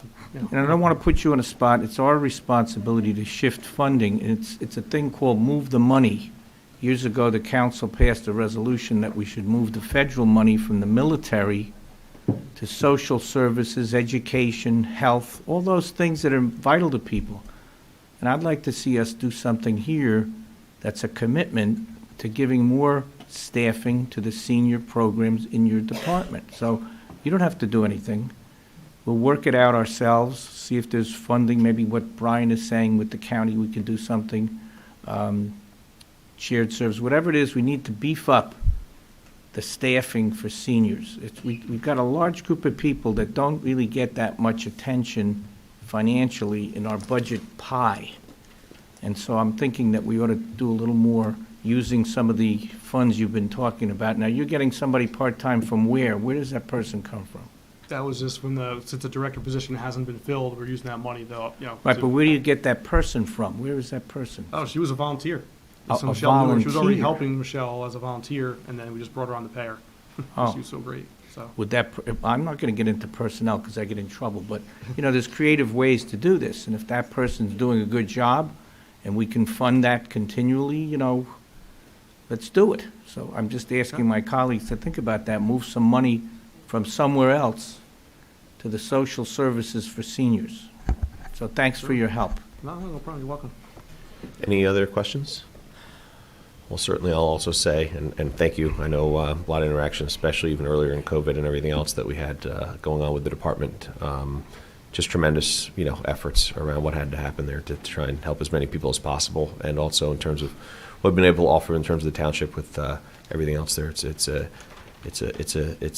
big piece, and I just want to say this as you do your work in there, and you give us the updates on this. I remember, how long ago was it, Councilwoman, when we were initially talking about dog runs and things being improved and everything else.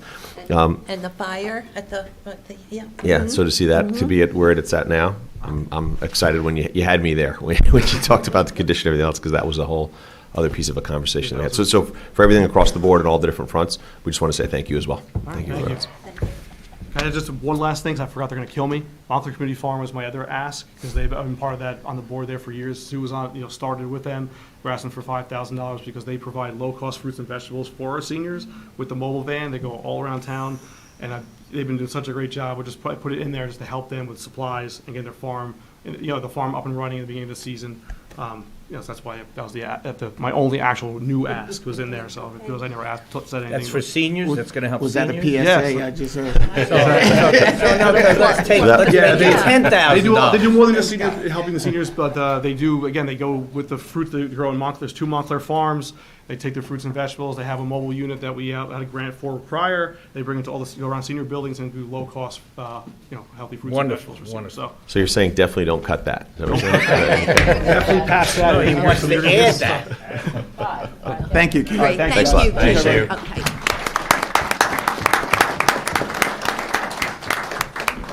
Ms. Camerona?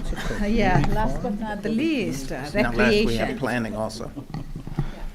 Recreation and Culture Affairs, salaries and wages last year was $569,878, and the OE was $278,840.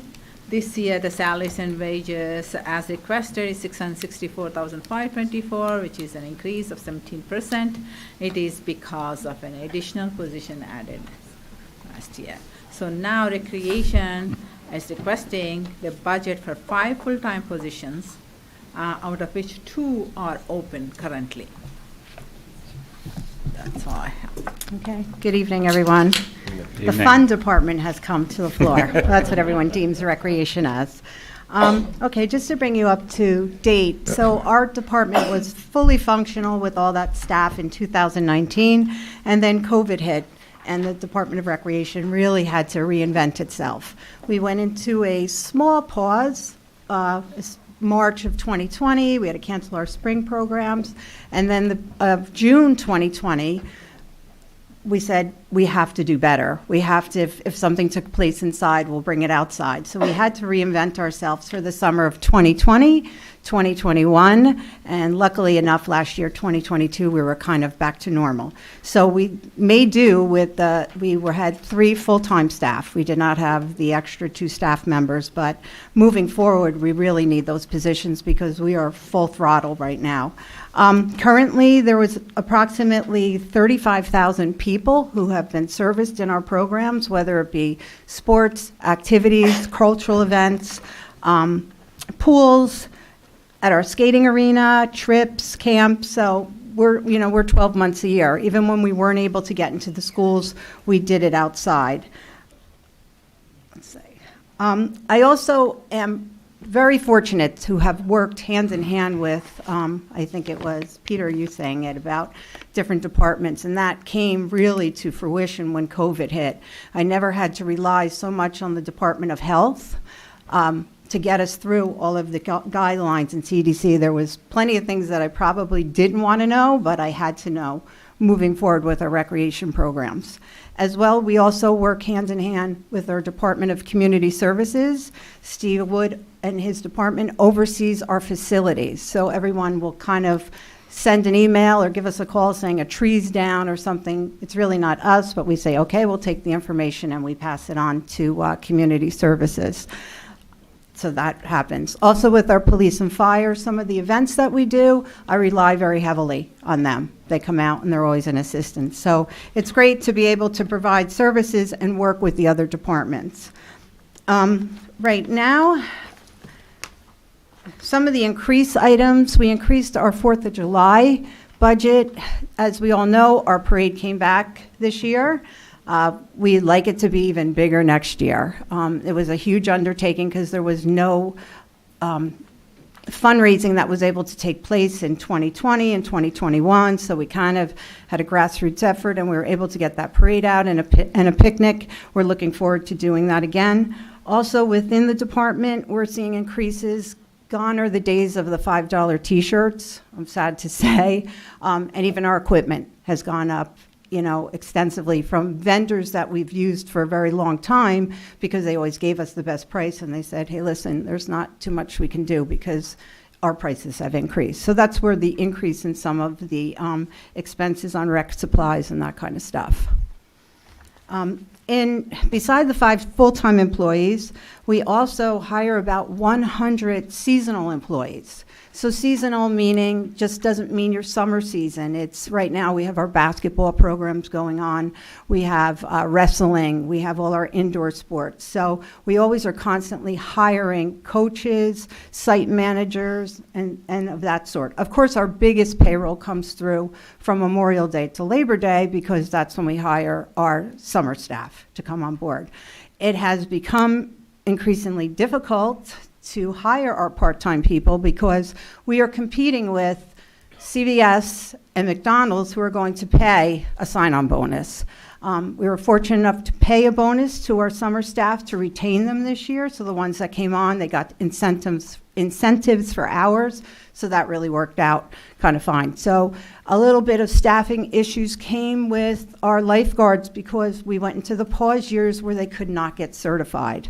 Okay, the facilities shut down, and they extended some of the certifications to an extra year, gave them grace, but we could not get those new certifications.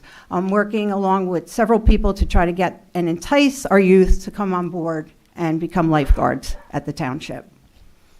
So, questions? So first, I'd say that because I remember when we debated and discussed that, the incentive pay seemed to have reaped some dividends, you're saying, in terms of retention. Yes, I mean, Good.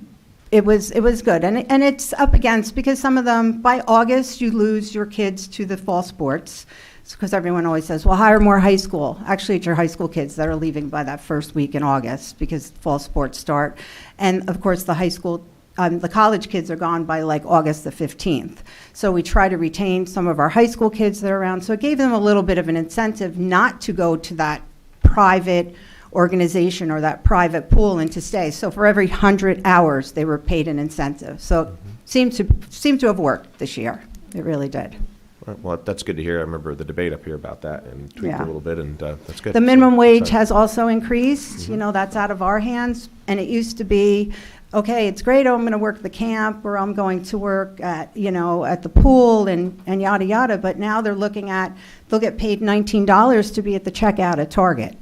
And now you don't have to deal with someone else's child or that stuff like that. So, but I think that's across the board wherever you go. I know I belong to an aquatics national committee, and it's throughout the entire United States. They've had a lot of issues with trying to get lifeguards. I think all of you know from even our beaches this summer.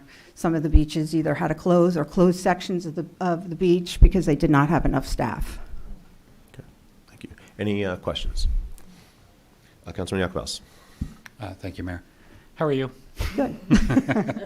You've had a busy year. Oh, yes. To say the least. It's sort of just a wish list question. What's on your wish list? I think about, obviously, the pools. We're not going to go there. I know we're doing Okay. $700,000 tonight for capital improvements, things for pool filters and things like that. Exactly, Which is exactly. great. The bigger thing we'll talk about later. What's on your wish list, though, in terms of, is there a piece of technology or software? Is there another staff person you'd like to hire? Like, Well, what I think would I'd help be you? really amiss if I did not bring up the skating arena that's here. That's been a facility in Montclair for a very long time. It's been there, I think they put the roof on, in the 70s, Brian? And it was done under a committee of a group of fathers, decided, hey, listen, we need to enclose this place. I kind of look at it as the house that Jack built because dads were involved. It was kind of piecemealed in. We're getting to the point where we're just actually Band-Aiding and fixing stuff that we have no control over. All of a sudden there's a leak, or for instance, I got a call on Christmas night, I think at 2 o'clock in the morning, the alarm was going off, but it happened to be a sprinkler head that blew. So that building really needs to be revisited on if it's going to stay a skating arena, if it's going to stay a skating arena with a community center. I know there's been studies for a long time. I will say this, the seasonal skating arena is kind of passé. Anyone who is running a skating facility is doing it year-round. It's actually more wear and tear to shut your compressors down and shut your equipment down in May for those few summer months and open back up. It's just not really cost-effective. The building's not really built to be year-round right now, so I think that's kind of the one area that we need to take a look at and say, what do we want to do with that space? Thank you. Well, we're certainly mindful, and certainly because of cleanup situation, we had to take money from that last year in terms of $100,000 that we pulled away from that. But when read the articles of the recent battle there with the schools, you know the value that it brings to the community. Exactly. Certainly, I do. And you'll have to look specifically at what that looks like too. We've been talking for a lot of years about it's just getting by, right? Yeah, And what's the yeah. investment? I know big thing there is HVAC and everything else as well. Mm-hmm. When you look at the condition of the paint and everything else peeling, Exactly. that's a humidity issue, and certainly some of the challenges there. So I think absolutely it's an area of focus we're going to have to look at and get serious about putting some dollars there as opposed to rating it for many years now. Mm-hmm. Exactly. Any other questions? Councilwoman Price Abrams. Hi, Michelle. Thanks. So just with regard to the pools, I'm just wondering, there was, apart from which ones didn't open and all of that, but just really talking about the policies with regard to seasonal passes, accepting cash at the door, so to speak. I mean, I live across the street from Nishawayne Park and the pool, and it was just a nice thing if we didn't take a membership that year that you could, on a given hot day, decide to go. So you can go to a craft show and any vendor can, like, with a little square, take your credit card or your debit card and charge you. I don't know why I'm going to ask if there's technology that would facilitate you to do that maybe you consider that and let us know what that cost is and whether that's something we could build Okay. in. I don't think it's probably a ton of money if, in fact, there's no other policy reason not to do that. And I just wonder about that being, it's a certain amount of passive income. You've already paid for the guards, you have as many memberships as you're going to have. And anybody who wants to come in and pay you $10 more, I don't know that you're going to get, ahead. I don't know that you're going to get the flood of people that's going to throw off your numbers. Well, actually, our daily memberships, this is all pre-COVID, were up, okay? So people would come in and be able to pay a daily rate. We did have a lot of issues with out-of-towners, I will tell you that, and we had to resort to getting, believe it or not, security at our pool sites because fights were ensuing and people coming in. I know, it's a pool, but that's what was happening. In 2020, when we reopened it under the COVID restrictions, we needed to have social distancing. We could only allow so many people, so we went to our badge holders. And the system we have right now is actually even safety as well. At any given day, we know who is coming in and out of our pool facility. So we just pull up our manifest for the day, and we know that Robin Schlager checked in at 1:35, and at that day at Mountainside, and you were at Nishawayne at 1:15. In the event, and I don't mean to, we need to know who is in our facility because something happened. It's there. You mean a COVID kind of COVID, and just knowing all of our programs you have to have registration for, unless it's the outside holiday tree lighting or the parade, but anything that we organize. In 2021, we still had some restrictions, and then once again, we only limited to those who were badge holders. It just made it easier for them to come in and we knew who was there. This summer, because we had the 2 pool closures, we felt again to just limit it to Montclair people because we only had the 1 pool for 40,000 residents. So moving forward for the summer of 2023 with all of our pools open, I would like to go back to the old way. We are now a cashless township, right? Marjorie, we don't take cash anymore. So I'm looking into other recreation departments and seeing what they do as far as maybe people come in and buy coupons, and then the pool members will bring a guest in with that. It still kind of restricts those who live in town that don't want to buy that membership and come in for the day. So perhaps we do something at the pool. It's still kind of a work in progress, but we used to do it 2019. We didn't during the COVID years, and we didn't last year because we only had 1 pool site open. So I clearly understand last year was, let's hope, unique forever. Oh, yeah. But, and I mean, the idea that we're cashless, I don't know, again, I would just like to hope that there could be workarounds, and even if someone had residency evidence, a person of certain age is going to have certain ID, others, younger people might not. Yeah. So But we whether were there's allowing, they anything- would show their identification, or if School. a child, that, I can't think of the name of it, they go online and, their ID is, and they would show that. As I said before, the problem really is with out of town. Surrounding us is Bloomfield, Clifton, Glen Ridge, their fees are very high.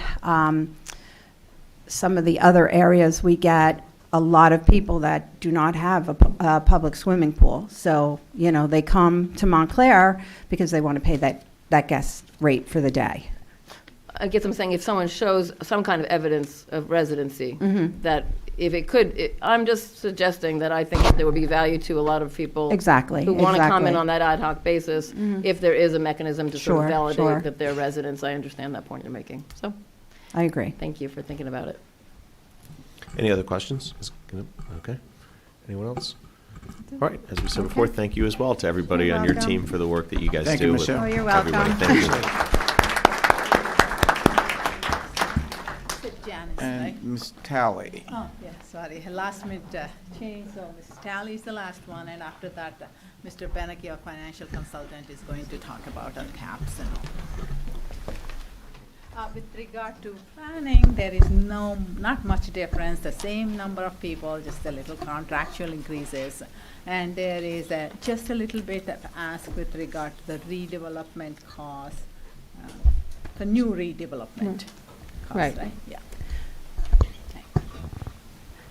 Good evening, and I'll try and be short and sweet on my presentation. So there's not much change in our budget. I've asked for a small increase in my line item for redevelopment services because I anticipate continuing to do some redevelopment work in 2023, and we hire consultants and professionals to assist in that project. I've also had a minor increase for GIS services. When Graham left and went into the private sector, we lost our GIS professional, and while Tommy, my assistant planner, has learned a lot about how to utilize GIS. There's instances where we do need to have a professional set up our mapping, do some of the evaluations as we move ahead. So that's another line item for the planning department. There's no change in staff. I think we're working really well. There is a small, under the planning department, there's a small increase in the request for the Historic Preservation Commission because this year, the Historic Preservation Commission, we went out to hire an attorney to work with the HPC. So there's a small increase in that. So the professional services for the Historic Preservation Commission includes their attorney and their consultant that attends the meetings. A lot of the consultant expenses are offset by escrow fees. So while we bring in a lot of consultants, the majority of their fees are paid for with development escrows that are established.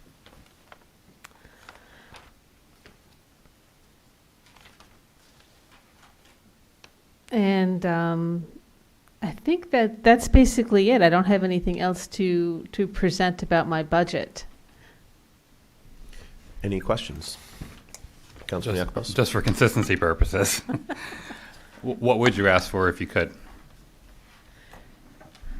Okay. Well, you can because you're here. And I'm asking Absolutely, you. absolutely. We always look for funding for doing other elements of the master plan.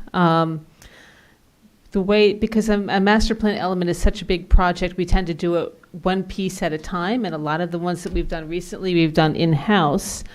But I do think we are going to need to take another look at our land use plan. We did the last one almost 10 years ago. Although it's been amended since, I do think it would be good to take another look at the land use plan.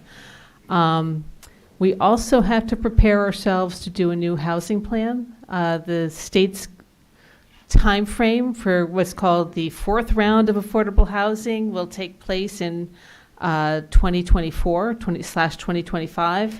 So while we don't need to do the plan right now, I think we need to start gathering the information. So a lot of that we can do in-house right now, and with the help of our consultants and our GIS professionals, be in a position that when we do have to do the plan, we've got all our information at our fingertips. Do you have the capacity to fund a consultant on a part-time basis at all around bicycle infrastructure, some of the lanes and things that we've? I do not. Okay. That would be, I would need an addition to my budget for that. Okay, that's just something we should be mindful of. Absolutely. Thanks. Any other questions? All right, seeing none, thank you, Janice. Appreciate your time. Thank you, and everyone's Janice. effort there as well. Thank you. Mr. Beneneke, would you? Good evening. Good evening. I guarantee you no one will clap for me. Thanks, Mayor. So the budget needs to be rescheduled in terms of our package because the legislature, through the Division of Local Government Services, has extended the budget calendar for 2023.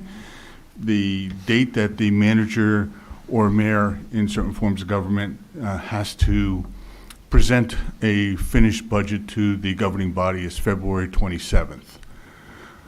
The manager or the mayor, in some cases, has to then make sure that that's an introducible budget, meaning that the governing body can take it and adopt it 28 days after introduction. That means that Mr. Scantlebury will have to have that budget under the budget cap, which is right now, as Ms. Rao mentioned, between $1.4 and $1.5 million. So indeed, Mr. Iacobellis, if somebody on the wish list wants to throw something in, that number goes to 1.6 million and 1.8 million real quick, and then you have to cut something on the other side to get sufficient room within the budget cap, and that's Brian's charge for February 27th. The introduction date of the governing body's budget is March 31st, or the immediate meeting date thereafter. So if you miss a meeting and it's April 3rd or April 4th, you miss a meeting around March 31st, you can introduce your budget on April 3rd, April 4th, April 5th. There's about a 5-day shoulder period there. So the budget has to come within the budget cap. And remember, there's two caps. There's the 1977 budget cap, which is 2.5%, with a 1% by index ordinance allowance. So it's really 3.5% because we're in high inflationary times. That's balanced against the tax levy cap. Tax levy cap is 2% of the tax levy. And what's happened, and that was introduced or adopted by the legislature in late 2010, and that 2010 tax levy cap has driven down the need for cost increases, if that's the right way of looking at it, over the last 10 to 12 years. COVID was a little bit flexible there because we had ARP money, we had CARE money, we had other cap waivers. So what's going to end up happening is that as Mr. Scantlebury produces an introducible and adoptable budget to you, the tax levy cap will almost automatically be met. So you'll be under the 2% tax levy cap, but keep in mind that there's exclusions on the tax levy cap that don't apply to the appropriations cap. And therefore, the 2.8% quote that Ms. Rao mentioned before will be applicable. So you'll have about a 2.8 to 3% rough baseline tax levy / rate increase, and then the budget will come within that 3.5% appropriations cap, and there's some adjustments in there. The most major difference is on the tax levy cap side. The reserve for uncollected taxes, which is approximately $3.3 million, is included. That's excluded from the appropriations cap. So there's a lot of crosswalk that we do over the next month or so to deliver the budget. So we just wanted to go over that with you. So Mr. Scantlebury will have to take all of these department requests. He's actually done it with Ms. Rao and the department heads over the last month and pared them back so that we meet the statutory appropriation cap, the 1977 cap as it's called. The other cap generically is called the tax levy cap or the 2010 cap. He'll meet that threshold, present it to you, and then If you add something, you have to automatically reduce something. And keep in mind that there's probably between $400,000 and $600,000 of discretionary money inside the cap. $400,000 to $600,000, if that. It depends how you define discretionary from year to year. It's really difficult to define discretionary funding because you're going to be adopting this budget in April or May, not in February or January or December, where you have some flexibility to make decisions to actually impact things. You're going to be adopting this like you did 2 years ago in June or May, because that's what the state calendar has set up for you.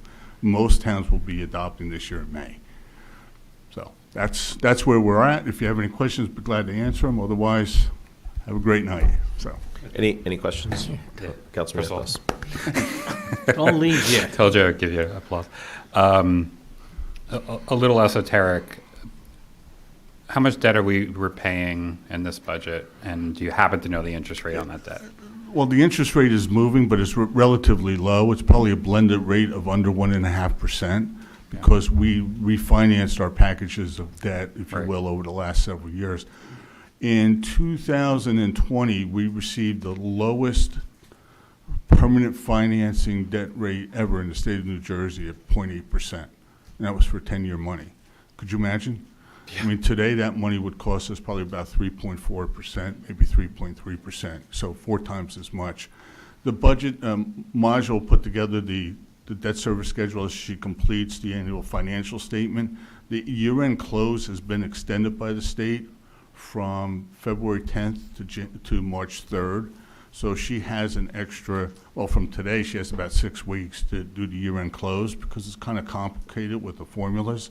But my guess is we're going to be between $9.5 and $10 million of debt service, which it's basically run. We haven't looked at type 1 school district debt, though. Not yet. And do you have an opinion on, and I know we have an ordinance that requires us to pay a certain amount each year. It's a resolution, it's not an ordinance. But yes. What is the amount that is it a proportion or is it a fixed amount? It's a proportional amount that's pegged to the gross debt. We have to revisit it because the gross debt now has changed because of the school referendum. So we have to revisit that. Got it. So I guess what I'm just wondering if there's any maneuverability, in my personal life, my financial advisor says, do not pay any debt right now, give me your money and I'm going to invest it because you're going to get a return of 6 or 7% from the market, and it's just better. The interest rates are climbing up.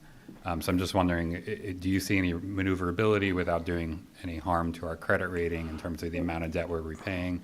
If we could potentially repay less because we'd be repaying in a year with such high inflation on debt that we have such low interest rates on? Most of our debt is permanent debt that's already locked in with maturity schedules, so the principal payment is established or set. The one factor that distinguishes municipalities, especially in New Jersey, from personal finance, household finance, or business finance, is that we cannot invest any of our money in high return securities or high return investments like bonds. Right. We could buy Atlantic City bonds, for example. That would be the most speculative bond we can buy because that's a municipal bond. We can buy federal government bonds, but typically you're into bank CDs that are extremely safe. They're all covered by something called GUTPA. GUTPA is the Government Unit Deposit Protection Act, which actually is a pool of money reserved so that if there's a defalcation default by a banking institution, that pool of money is used to pay the principal. In my career, it was actually used once in the Somerset County Trust Fund in 1986. So it is protection on top of the FDIC. So we have those types of protection, those rules. Right now, most municipalities are receiving about 1.5% on their money. And we probably can't go more than that unless we get into speculation with buying Irvington debt, or you name the town, I don't want to pick it out, or maybe some government bonds. I-bonds? I-bonds are probably not, unless there's a bank that also comes in with a guarantee, they're probably not purchasable. That's the right way of looking at it by us. Okay, so there's no maneuverability though in terms of the debt service. We can't choose to pay less debt as a town no, in then, one particular year. Right, and then the reverse is also true, is that you don't want to issue debt in these times. That's why we had a robust road program. We tried to keep up with equipment facilities lagged back, but we had other issues. And now the school board has increased the gross debt, so we have to take a look at that resolution after we get done with the budget and see what the exact issues are going to be going forward. Thank you. Any other questions? Mr. Deputy Mayor. Thank you, Mr. Mayor. Real quick, Mr. Beneneke, why did the state change the dates? Why did they push the stuff out? Because of legislation relief on the caps, and also the ARP money being the second tranche of the ARP money, that they want to make sure that that's applied correctly as well. There's also a big inflation factor throughout the state with gas, gasoline, diesel fuel, heating fuel, electricity. Ms. Rao pointed that out. That all goes against, if you will, our inside the cap amount, and they're looking to try to provide some relief along the way and making sure that that's accounted for to the best degree possible. Okay. Thank you. Thank you, Mr. Mayor. I believe, if you don't mind, Councilwoman Price Abrams. This is going to require you remembering what you said a few minutes ago, because I wrote down a difference of 3.3 million, but I really lost the context of what that was. It was when you were describing the exclusions, right before you said something about the $400,000 to $600,000 discretionary dollar. Do you know why you were talking about? Well, look, there was one context of $3+ million that the budget was over the budget cap, if you will, by over $3 million, approximately $3.3 million before the holiday season. And Mr. Scantlebury, Ms. Rao, and others have been looking at ways of cutting that back and making sure it's structured in a way that's proper. And now we're at about $1.4 to $1.5 million. And again, Mr. Scantlebury has to provide a budget to you that's adoptable on or about February 27th. Could be a little bit ahead of that. Could be the next Monday, which is, March 2nd or so. No, so that was in the context of you've brought it down to this 1.45. It had been at almost twice that or whatever. Right. Okay. And then when it comes in, when you receive it, it's going to be right there, within $10, $100, something like that. And you're going to be right at that cap level. So the point is that if you do want to increase one of these, wish list, that's not a pejorative, it just is what it is. If you increase that amount, you'd have to cut somewhere else. Councilman Yacobelis. Thanks, Mayor. So I just wanted to clarify for process-wise, what everybody presented today and next week, that's pre this cut. Correct. Okay, so I just want to make sure we're tracking. There's going to be one that's not pre this cut. Okay. So I just want to make sure if you can keep track of the decisions that are made from this point on. I want to just track the changes. Decisions by whom? I guess it's the Finance Committee decisions that are made just to respect the open public meetings that, we're only meeting in these forums as a body. Well, the decisions would only be made statutorily under the Faulkner Act by the township manager. Oh, so then by him, yeah. I mean, if the manager wants to be informed by myself or Ms. Rao or the mayor or yourself or whomever, that's his prerogative. Sure. But he is statutorily responsible for delivering that budget, just as others have been in the past. So he makes that decision, or she, or whoever it may be in that position. Of course, he wants to get as much information, as much feedback from you all. That's the purpose of bringing everyone here tonight, I assume. Yeah, that's great. I just want to, because these are obviously public department presentations tonight, so I think we just have an obligation to share where we end up post-cuts with the different department budgets, what decisions were made, because obviously we're going to have to cut from somewhere to cut 1.4 million, right? We're gonna have Well, to figure that there's out. also I don't mean to interrupt you, Councilman, No, but you're there's good. also waiver issues, and there are also accounting issues that play into this cap calculation, right? The cap calculation can actually change. It's actually part of the budget message, which is 3A and B of the budget form. So those things can actually change over time. That's one of the reasons for the extension. So as we get technical advice, they're called local finance notices, or we get other technical writings from the state, it could adjust our calculations. Right now, we're expecting all those calculations to be adjusted to the positive to reduce that $1.4 to $1.5 million. In your experience, what kind of a swing do you see happening in this kind of a climate? We'll probably be able to trim, 1/3 of it through these technical adjustments. and then the rest will have to be decisions that are made by Mr. Scantlebury. There's also calculations that will have to be made. For example, someone mentioned tonight retirements. Retirements coming in February are different than retirements that are coming in August. Remember that public employees, especially those in the PERS system and the police and fire system, have a 6-month window to withdraw the retirement papers. In addition, one of the biggest issues is always, I intend to retire on, say, February 28th. Well, it's an intention. It doesn't mean you retire. So, and that is always a trick that's played. So we have to make sure that those folks actually do retire, and then we have the payout at the time.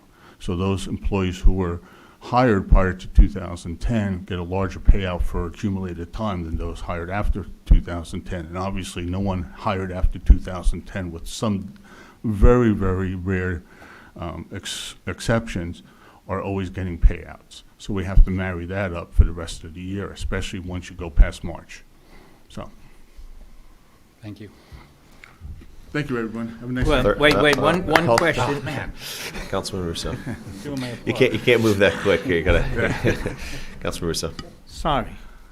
Over the many years I've been doing this, Bob, I just want to praise you for doing such a good job of working with us. And I want to make it clear, because people are hearing us, maybe they don't even understand this, that this is only the budget for the municipality, which is Good of their point. total tax bill, I would say it's 25% maybe? Yeah, it's 25 to 30%, depending upon if you count the library and some other Right. issues. But then the rest of it is the school, which is now not under our control like it used to be, and it's the county. Correct. So those are the things that could drive up taxes, even if we try to do our best to hold the line. So I just want people to always understand that there's three parts, but the bill comes from the town to pay your county taxes, and I'd love the county, but I've always said in the past that we can't predict what the county rate will be, right? It's always something that's not told to us before time. But the bill will go out from us for school, county, and municipality, and we're just about a quarter of the total bill. Yeah, a little bit more than that, but yeah, I get Thank the- you. Sure, Thank that's you, right. sorry. Well, thank you, and certainly we do understand that, as I noted earlier, a little bit in jest, but in seriousness, noting that we've got to cut about the 1.5 million for everything we've been hearing, and certainly anything else we had, but we certainly appreciate your counsel through that process as well as you have in years past, so thank you. Thank you. Appreciate it. Thank you very much. Thank you, Bob.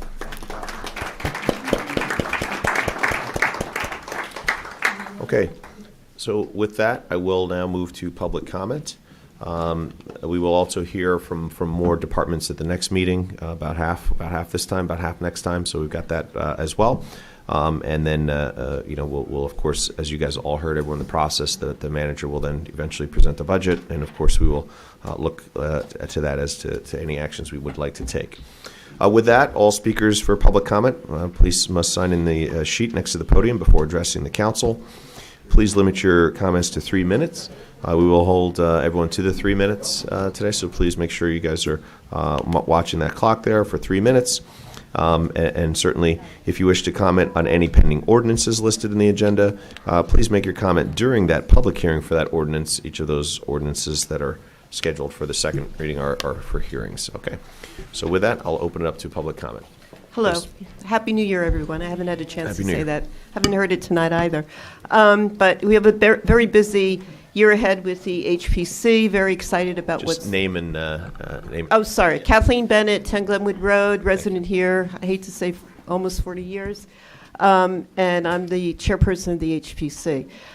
Before I begin my remarks, I do want to reiterate that the HPC is supports the redevelopment of Lackawanna Plaza. It is a very important site to the township, the history, the development, really why we are what we are today.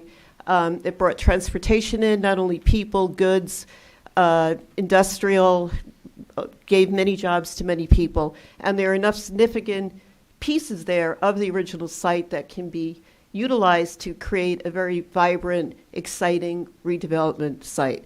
So as all the council members and Mr. Mayor know, I sent a letter to everybody today, and I'd like to read it because it just sums up why I'm here tonight, besides advocating for the development of Lackawanna. Dear Mayor and Councilors, I respectfully request that the introduction of Ordinance 347-142.1 amended for the demolition of historic structures be tabled until the HPC and council have been able to discuss the changes. Apologies for the late request, but I, as chairperson of the HPC, was not aware that the amendments which the HPC discussed and adopted at the October 13th, 2022 meeting were significantly changed by the EDC at their December 15th, 2022 meeting. At issue is the elimination of the word structure, which has been struck from the document. According to the National Register of Historic Places, Bulletin 15, and advice from the New Jersey SHPO office, the definition of building is a shelter for human activity, while a structure does not shelter human activity. A quick investigation to other municipalities in New Jersey and their wording of demolition ordinances shows that buildings and structures are used together and not interchangeably. Jersey City, Plainfield, Glenridge, Maplewood, Princeton, and Patterson all have ordinances, demolition ordinances, which speak to the demolition of buildings and structures, including historic sites, landscapes within historic districts. The proposed amendment will impact the future of the historic structures at Lackawanna Plaza, which include the steel stanchions, the terminal train shed, the horse trough, concrete staircase, and balustrade, plus the historic view shed.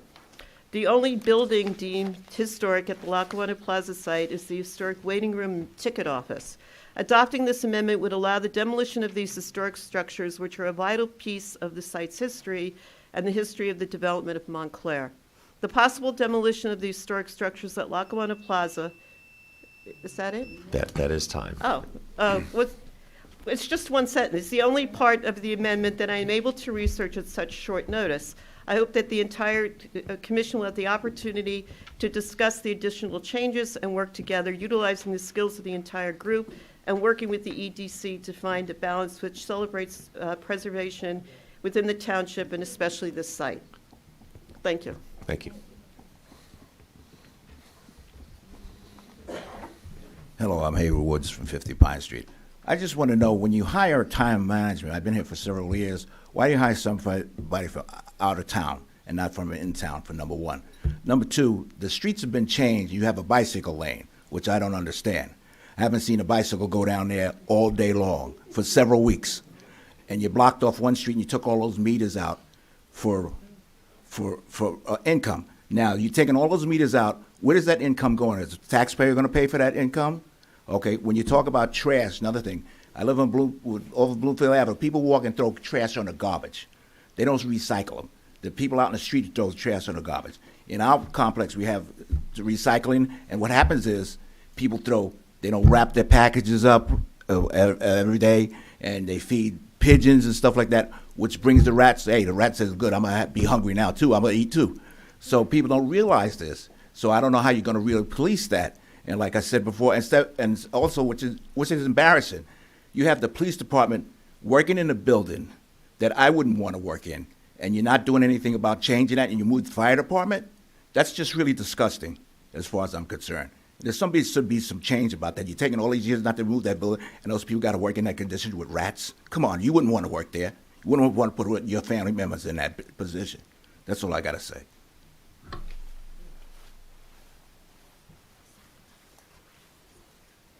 Hello? Okay.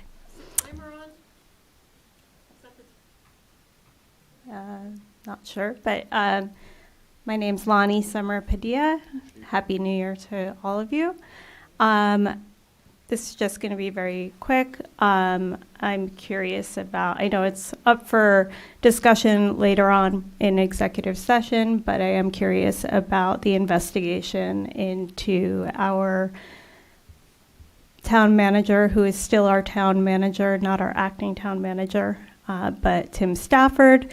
As far as I know, he is still getting paid. I'm not sure if all of you have received the report yet that was talked about several months ago, but I'd like to know. And it sounds like we need to be very budget conscious right now and very concerned with every penny. And so I did a calculation as to how much Tim Stafford is getting paid for sitting on his couch for the last 12 weeks. And if we go by his salary that was reported, although I'm told it may be inaccurate, of $142,000 a year from October 25th until now, which is exactly 12 weeks since he was put on leave, that is $32,769.23. But I am told that his salary is actually more like $200,000 a year, in which case he has been paid $46,153.85 for sitting on his couch. I would love that. But that's a lot of money, especially when we're looking at needing to really be very budget conscious. And as the Montclair local, I think, reported yesterday or today, there were more accusations that came out. So what say you? Thank you.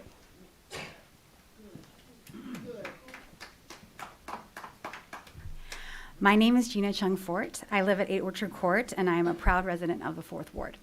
I am also the chair of the Montclair Public Library Foundation. I'm here to urge each member of the council to approve the library's full budget request. Knowing the financial challenges the township is facing, the library director and trustees thoughtfully asked for only what is necessary to maintain the current hours and level of service that was finally restored 7 months ago. I think you'll agree that difficult times spotlight our true priorities. In Montclair, we're a town that values education, equal access, and a marketplace of ideas. Montclair's library is a unique public resource that reflects those values by making all kinds of materials, technology, and programming available to everyone in the community. In good times, we should do more to enhance it. But even in tough times, we must provide the basic resources our library needs to operate at the standard Montclair residents rightly expect. Last year, I had the pleasure of seeing many of you support the library in action.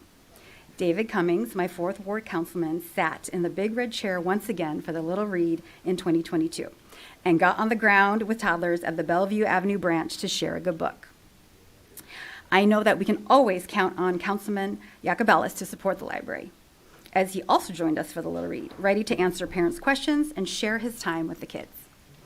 Mayor Sean Spiller took time away from teaching to join us that day at both branches, sharing his read aloud skills, as I'm sure he does with his own young children. Councilman Russo has always been a strong supporter of the library, showing up to as many events as his busy calendar allows. Councilwoman Price Abrams, we met at a dedication ceremony for a community member who left a generous gift to the library after her passing. You interacted graciously with her only living family member, as we promised her gift will be put to good use. Councilwoman Schlager, your thoughtful and productive interaction with the foundation has shown how much you love the library as well. And although we haven't had the pleasure to chat yet, Councilman Herlock, I have heard of your tremendous efforts to keep the Bellevue Avenue branch open. We have not forgotten you and your past work. Council members, you have shown up at the building. Now we really need you to show up in the budget. In Montclair, 75% of us have a library card, and popular evening and weekend hours make services accessible to working families. We must continue with maintenance, repairs to the library's physical space, ADA compliance, some long deferred. While the foundation continues its work to raise funds for special programs and targeted projects, it remains critical that the township supply core funding for the library's major ongoing expenses, a wonderful staff, 2 aging buildings, and the cost of materials and utilities. Thank you.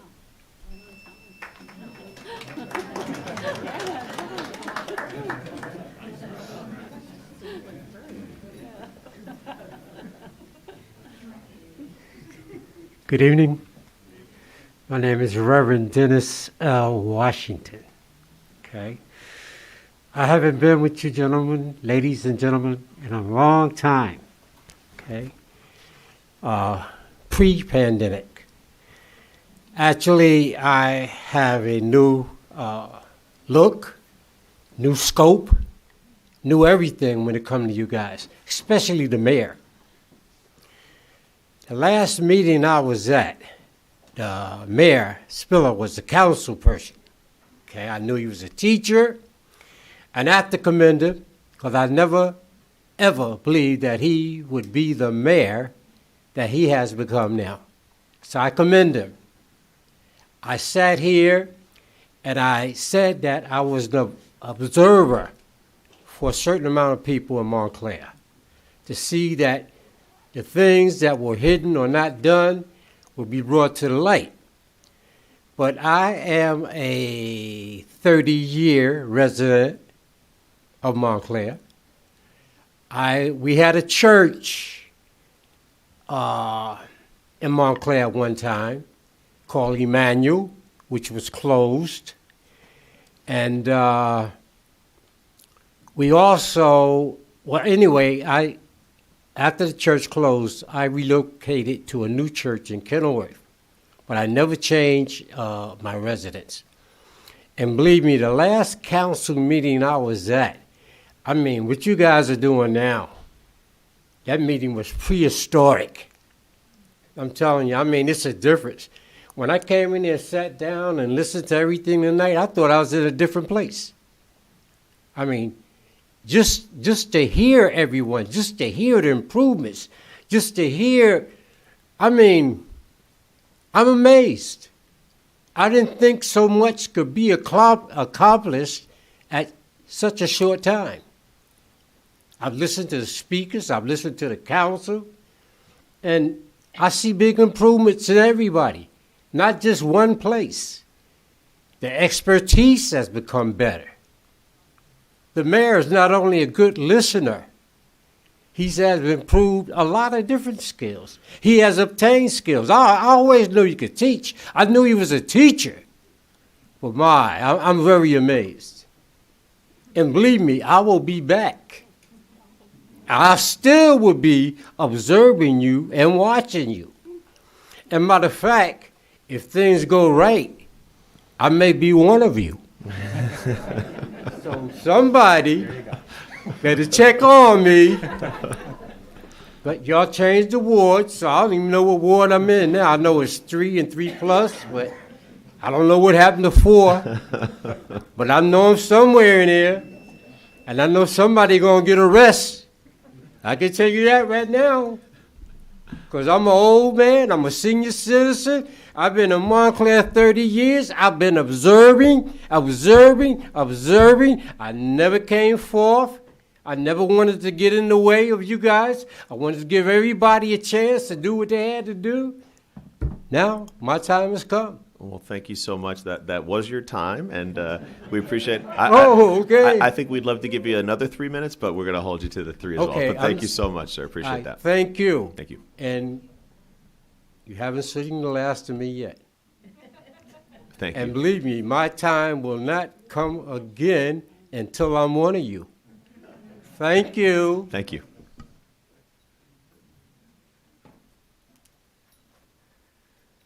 Okay. Good evening. William Scott, 23 Cedar Avenue. I just have a quick question about the new ordinance business, item number F, Ordinance 23-06. And I believe it deals with demolitions for buildings and structures. And I was just wondering, what's the age of the buildings or structures that this ordinance is going to cover? We'll bring up Ms. Talley at the end for all this and answer any questions on that. Okay, how old, Janice? Okay. The age of the buildings or structure that this particular ordinance would cover? I'll reply when we introduce it. Okay. Well, I see on one of the paragraphs, it does say 50 years. And and correct me if I'm wrong, I thought in the past, the age of the structures that would fall under the ordinance for demolitions was 75 years. Correct. Okay. So with that being the case, how many structures or buildings now would be covered under the new age requirement in the Township of Montclair with this ordinance? That's probably my second question that you'll have an opportunity to answer. And it's kind of important that if we're reducing the age requirement for houses or structures, buildings or structures, to be reviewed by the HPC, I would think that there's an historical list that was created several years ago that considered structures at least the age limit of 75 years back at that point, and has that list been updated? Thank you.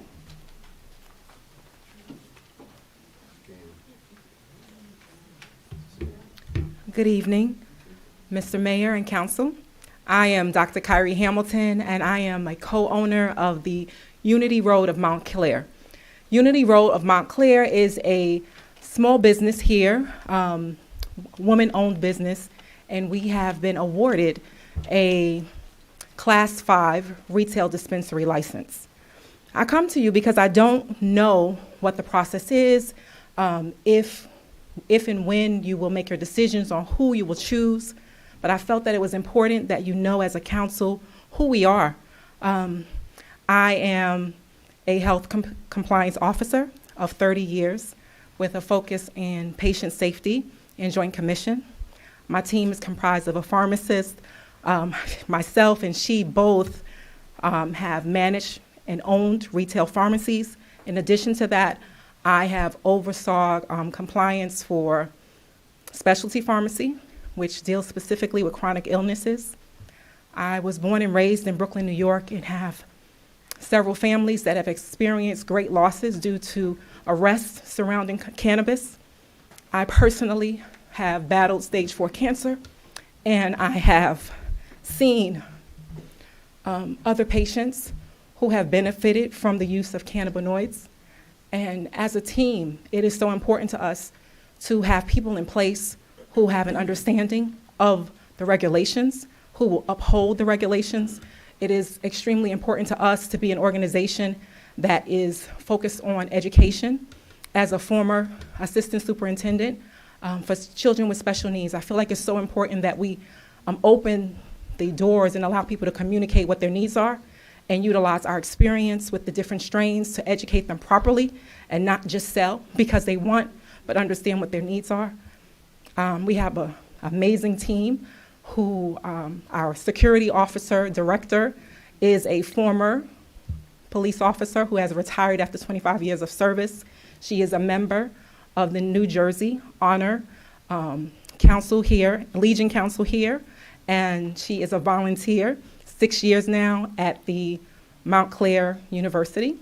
And so I think that I want to make sure that you know who we are, that we're not just a piece of paper, but that we are people who are focused on patients, patient safety, education, and we look forward to knowing who will be chosen. We have been leasing our space in Montclair on Bloomfield since 2021, October of 2021. And so we have paid a significant amount of money already because Montclair is where we want to be. And so we have invested in our community. We support the jazz festivals. We support Tony's Kitchen.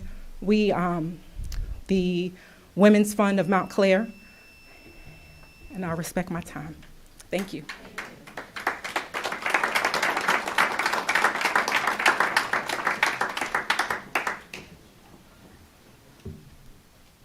Hello, good evening. Thank you for your time and thank you for letting me speak. I'm also speaking on behalf of our company, Unity Road of Montclair. I am a pharmacist with 25 years experience. I'm a licensed pharmacist. I'm also have owned a pharmacy for 24 years of my life, owned retail pharmacy and specialty pharmacy. We are looking to provide Montclair with a local store where we will concentrate on educating patients. I will be taking patients' history, asking them about their prescription medications, their over-the-counter medications, checking what is safe for them and what optimal dose they will have to use. My mission is to really educate people on a safe and positive experience in our local store. We will also have an in-depth training of all our team members, which will be hired from our local Montclair. And we are really looking forward to bringing a very positive and safe experience for the cannabis business. Our location is great. It's right in the center of Montclair. We have a state-of-the-art vault for $500,000 that would also provide safety for the business. And I know the local police department is also very close. Thank you for your time, and thank you for your consideration. Thank you. Thank you. Good evening. My name is June Regner. I have to say that is the most impressive cannabis presentation I've seen so far, and I hope you guys will take it seriously. I also hope everyone had a lot to reflect upon yesterday when we celebrated the Reverend Dr. Martin Luther King Jr. Day. Some of you attended the scholarship breakfast at Montclair High School. Mayor Spiller shared some of his thoughts. It would have been a wonderful opportunity to announce that at long last, you had encouraged the fire chief to come to his senses and decide to do the right thing by our town and by the black firefighters who have been discriminated against in the last round of promotions. It would have been the perfect moment to step away from the sketchy scheduling the more junior fighters as acting while their promotions have been stayed. It would have been a really awesome embodiment of this day commemorating our supposed commitment to civil rights. Alas, the day passed by with heels being dug into the same old discriminatory nonsense. Today is a new day, and so is tomorrow. So perhaps you will all commit to doing the right thing, making Dr. King's words meaningful instead of just paying lip service to them. Our lives begin to end the day that we become silent about things that matter. Montclair's black firefighters matter. End your silence and let that be reflected. I have a Montclair friend who is proudly Puerto Rican. It was her dream to bring Three Kings Day celebration to Montclair on January 7th, 2023. Montclair is a place where people embrace diversity and love a good party. A handful of people stepped up to help.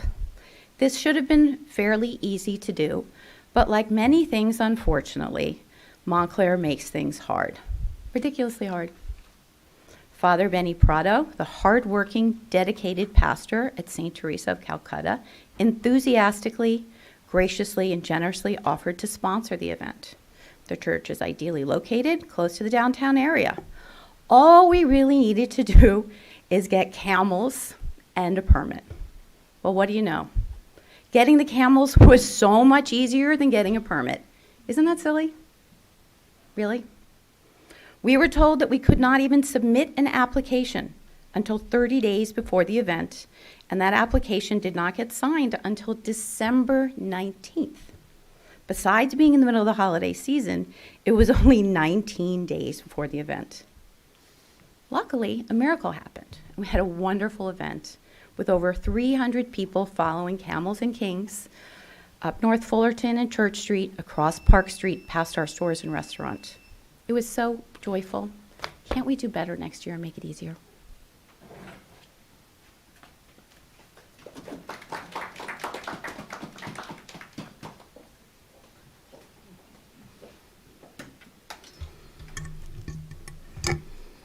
I purchased a home in Montclair, which I will be selling due to the dangerous nature of Montclair. I recently received a summons for a noise complaint in a neighborhood where there is an excessive amount of noise and music, which has been played until 12 a.m. without complaint. My property has been trespassed on by Councilman Cummings' wife, daughter, and pet, the principal of Buzz Aldrin's friends and family members. Most recently, I had to ask a woman identifying herself as my neighbor 8 times to leave my property. And I also had to threaten to call the police before she agreed to leave. There are other issues like nudity, dogs off leash, and neighbors not cleaning up after their pets. Most importantly, I'm here to express my resistance towards the treatment I have received in this town because I do not qualify for a clique. I don't know anyone that would qualify me to receive the treatment that apparently Montclair thrives and operates on. I want it to be recorded and noted before I go to the police department because I don't want to have interactions with the police department. And I want to be able to be in a position where you can say that you saw me as a woman, you saw me as a person, and I spoke to you clearly. And as cognizant as I can possibly muster at this moment. I'm here as a single black woman and a homeowner, as a woman who has raised my siblings in this town, as a woman who has worked in this town for quite some time, as a woman who has fought individuals who this town has supported and paid for. As a woman who has fought with the Me Too movement, as a woman who has been sexually assaulted as an indirect result of Montclair's favoritism. I'm here as a human because I'm not going to be treated as an animal in this town. So I wanted to have a human conversation where I used human words so that at least at a very minimum, someone could say that they saw me, I spoke, I was seen, and I was heard. And whether you refuse to acknowledge me or not, I am here. I know that I spoke, and I know that you see me. So that's it. My name is Damara Opal Scott. I live at 59 Pleasant Avenue in the 4th Ward. Thank you. Let me see. Is my time up yet? We have 44 seconds still.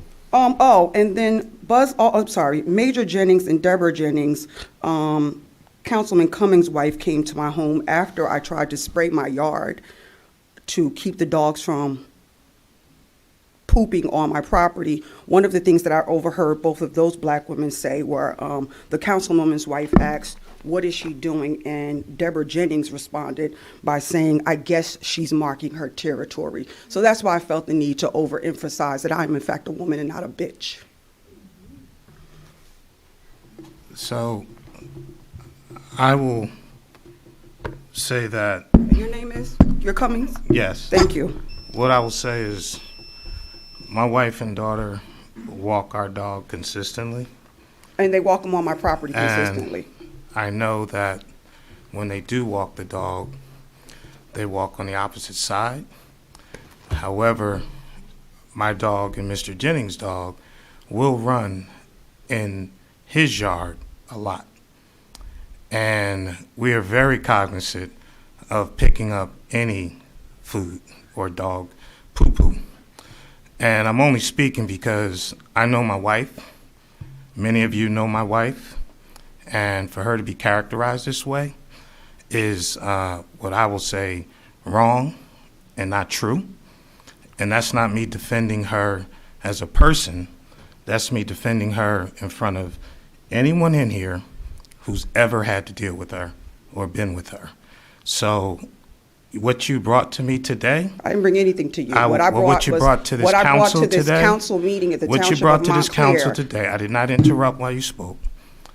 I will definitely speak to her and ask her about the veracity, because I've never witnessed it. I don't need you to speak to her. And you know what? I'm going to reclaim my time because you know what? When you come up here, you can call me a liar, about me, when you call me a liar and I have her on the ring, when I have a video recording. Please call the police. When I have please no, call no, the no, no, police and let them see. No, because what I wanted to do was not be involved with the police. As I've stated at the beginning, if you were listening and you were cognizant of what I said, tell her to call what the police. I said was, are you threatening to call the police on me, sir? No, I'm gonna tell her to, because I don't have anyone Are you come up threatening here to call the and police on me, disparage sir? my wife's name. Are you threatened by me? Have I done something that would warrant you to call the police on me, sir? I would ask. Okay. All right, thank you. I'm sorry. I'm sorry. I want to address every concern that Montclair has, because Montclair seems to have a lot of concerns.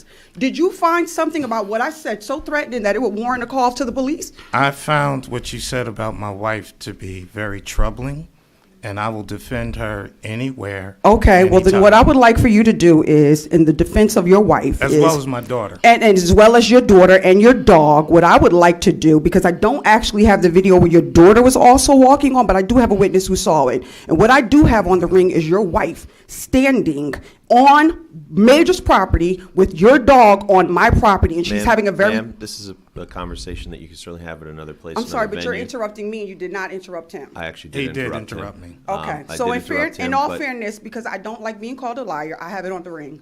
Okay, we thank you for coming forward and presenting your And comments. if you feel your threatened, time. sir, Thank you are more than welcome to go to the police department. I'm not. I'm done, thank sir. you, Councilman. Thank you both. Thank you. Appreciate that. Please. My name is Anson Pope. I live at 12-14 Elm Street in Montclair, Unit 10. I come before you today, also just before I go further, for the people on the council audience as well, I do go online as the name Plick Janelle, so that people are aware of who I am and where my statements are coming from. Mr. Mayor, as a teacher, I think you can understand the need for anonymity in name, perhaps in social media venues. I think you're blowing that right now, by the way, just so you know. Well, it's recommended to us all. I come before you to voice my concerns and my opposition to the current plan as it stands for the Lackawanna redevelopment. I've lived in that community for the better part of 24 years. I have lived within a half mile of that property. I have shopped there. I have gone there, and I have been just as equally dismayed as everyone that we have not had anything there for a very long time, especially a supermarket. My concerns include the height, obviously, and how that may impact sunlight and so forth, and appearance to the town as you enter it. I also believe from the renders that have been submitted and shown that this area will become not so much a public space for the public, but a public space for those within that mini micro community. I myself, at 12-14 Elm Street, do live in a mini community. We are gated. There's 20 apartments there. We're all our own small community, so I understand it. I don't personally, and I'm responding to the radio program, which was on Radio Free Montclair on Saturday. One of the questions raised was, would somebody feel comfortable going and spending time in that area if they were just a resident in the neighborhood? I personally would not. I don't feel that I would be accepted or that I would be recognized as somebody who is supposed to be in that area. I also have serious concerns about infrastructure. Dr. Baskerville mentioned these things as well during the radio program on Saturday. I was very pleased with her statements about them. Yes, I understand that infrastructure has been there because there have been retail establishments, but there were not 375 apartments with, at a minimum, 375 people utilizing those utilities 24/7. What was there in 1981 when the site was redeveloped then. So my concern is that that's going to have great impact on myself and on my fellow residents in the community. And I would like the council to respectfully slow down their process in approving this plan. I'm hoping that the planning board will return with a report that will cause that to occur, and I will support that. I do want to see some changes, but I do want to see the property redeveloped. I do not like it the way it is, and I appreciate everyone's concerns for and against it. Thank you for your time.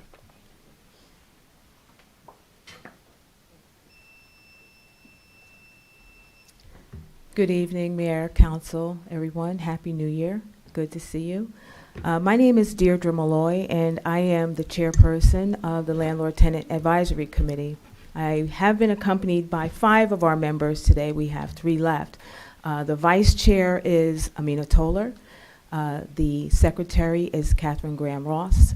The vice secretary is Kimberly Latour. Then we also have members Kyra, one second, I can't remember how to pronounce her name, so I have to look at it, and I definitely want to get it right for the record. Kyra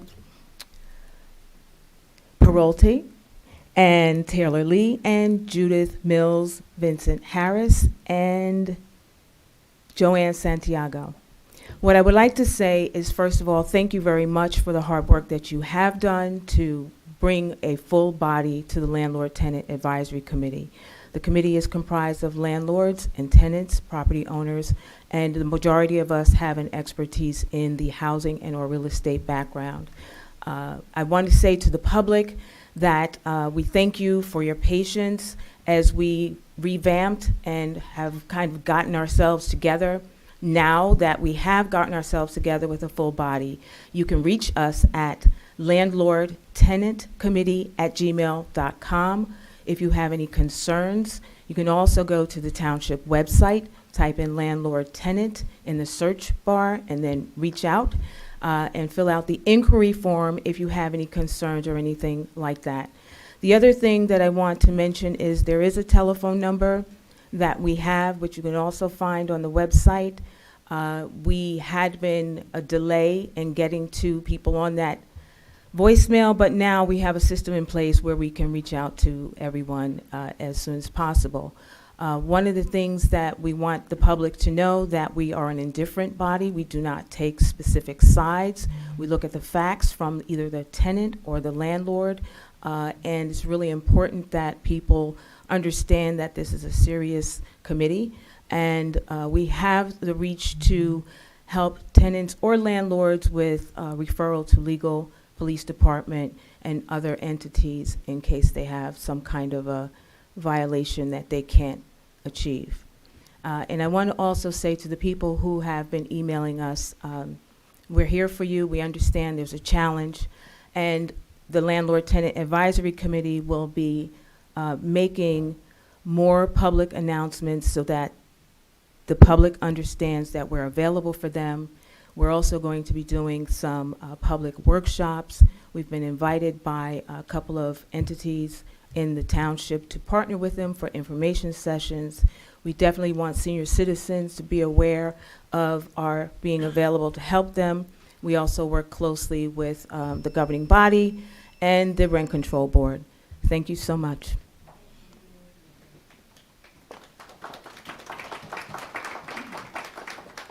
Good evening, everyone. Thank you for being here so late, so often. It's quite a dedication. My name is Johanna Coxeter. I live at 165 Lincoln Street. That's in the 4th Ward, within walking distance of Lackawanna. And I'm excited to see the redevelopment coming along. I do hope it's not at the expense of the historic elements that are still there, that made it through the last redevelopment in the 80s. I was discouraged to hear that you're considering changing the demolition law to not include structures. We would lose so much from that site. There's only the waiting room that would be protected then. So please don't let this history be lost. It's important to include stanchions, lighting, the horse trough. All these things are what make it interesting, keep our history alive for us. So that's it, and thank you very much.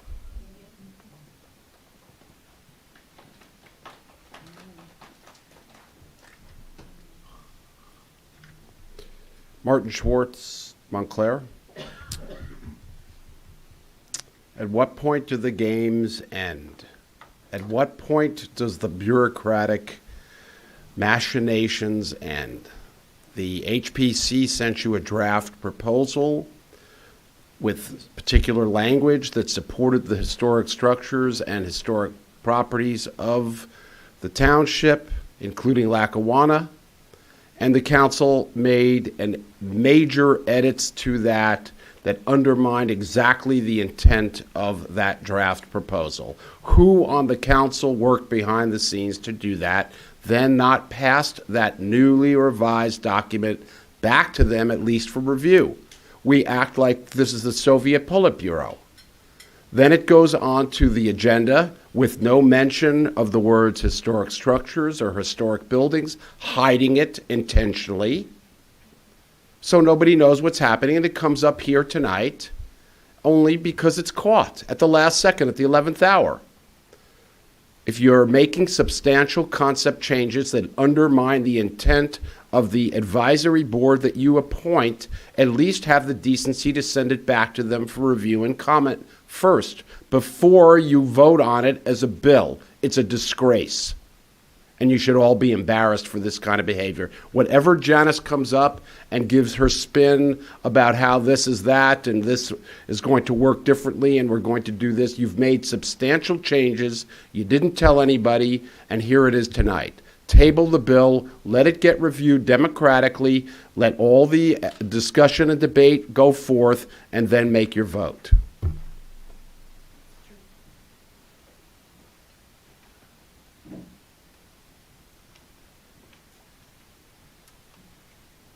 Hi, everyone. My name is Eileen Birmingham. I want to just start the year by thanking you. You're here. It's already a long night, and so I will be brief tonight. I do want to just put a plug in this year for just a spirit of transparency. I'm already really encouraged by the budget presentations that were given tonight. I think that's really useful and helpful for all of the community to be able to hear from the different department heads. I loved hearing from the library in particular. Just again, how joyous it is to read and learn to read, and I'm so happy that our library is there day in and day out, 7 days a week now. I do want to come back. I hope that we are transparent about Lackawanna, because I think has been said before, that's really the biggest development project in generations in this town, if ever. So I do hope we can be very upfront and transparent about that as it goes along. I want to come back to an issue I've spoken to you about before, and that's the firefighter's promotional exam. Our town's affirmative action officer, who's a trained lawyer, found that the changes to the promotional exam, changes that deviate from almost every other exam given in the state of New Jersey, had a disparate impact on Black firefighters. As a town, we have a responsibility to ensure fair promotional opportunities. And so, although it would seem like it should be common sense, we need to immediately pass a rule that would not allow family members to be involved in assigning points to other family members during an exam. Because right now we have an exam that was administered with obvious nepotism. I mean, it's just very obvious. And the changes that were made had a disparate impact on Black firefighters. That should be unacceptable. And then beyond that, we've been given almost no further information. We do know that O'Toole Scrivo was hired to investigate. There was really no public action taken when that hire was made, and so we don't know what they were asked to do, because we didn't need them to decide whether it was okay for the chief to be involved in administering the exam. We didn't need them to decide if he intended to discriminate. What we needed them to produce was a publicly available report with an assessment of the exam that could be made public to everybody, so we could be confident that the exam was fair. We didn't get that. And now we're being asked to pay them. And again, we didn't get what we needed, at least from what I can see, because there's been no public sharing of that information. And I will be respectful of time here, but again, I do really feel this is a very serious matter that has yet to be resolved, and I do hope that we can find some information soon. Thank you.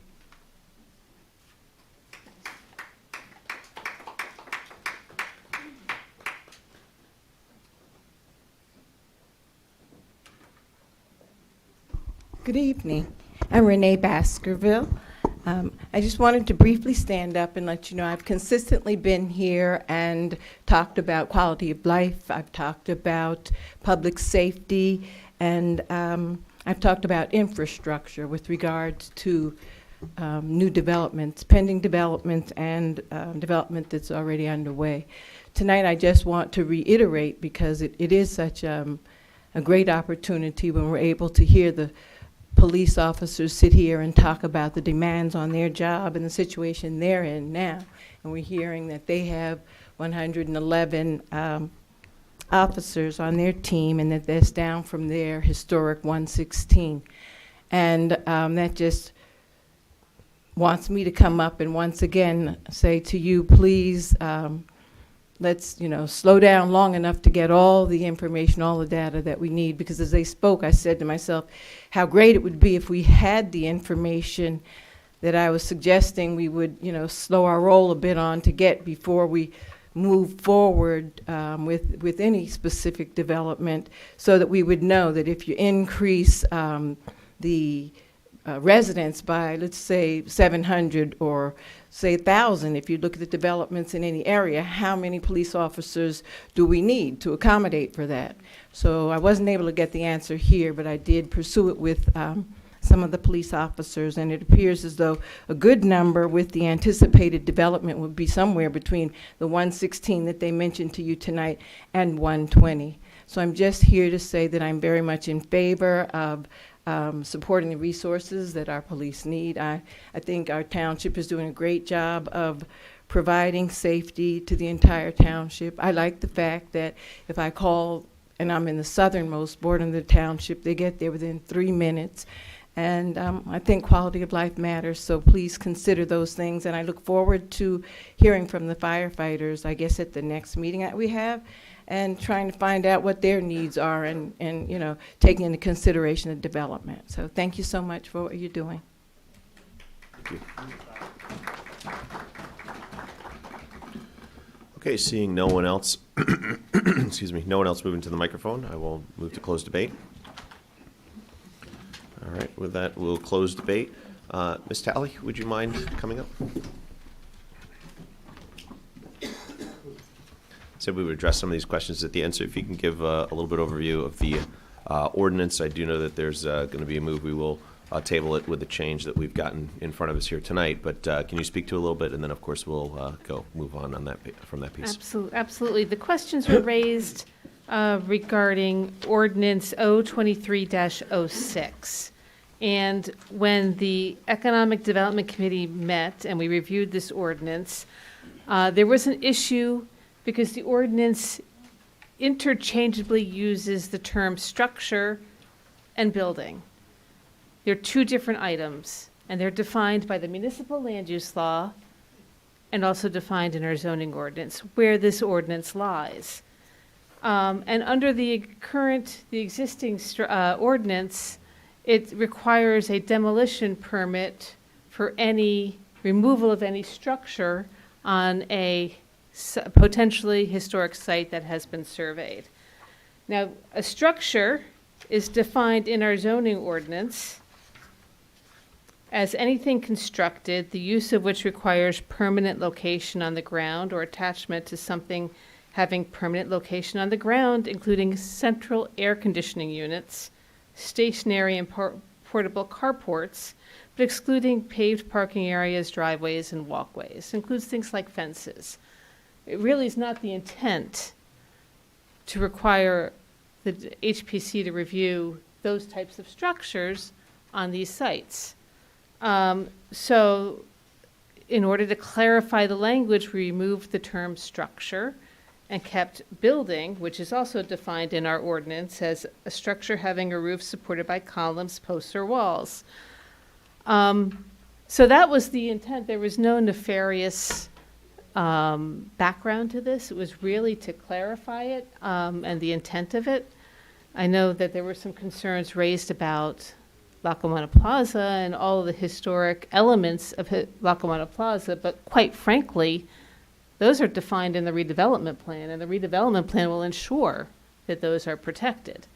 So, be that as it may, I think I met with some of the council members tonight and discussed some potential changes, and it's simply adding a new definition called historic structures to the demolition ordinance and applying historic structures to all the procedures for historic buildings. So it's very simple, and I think that will answer all of the concerns.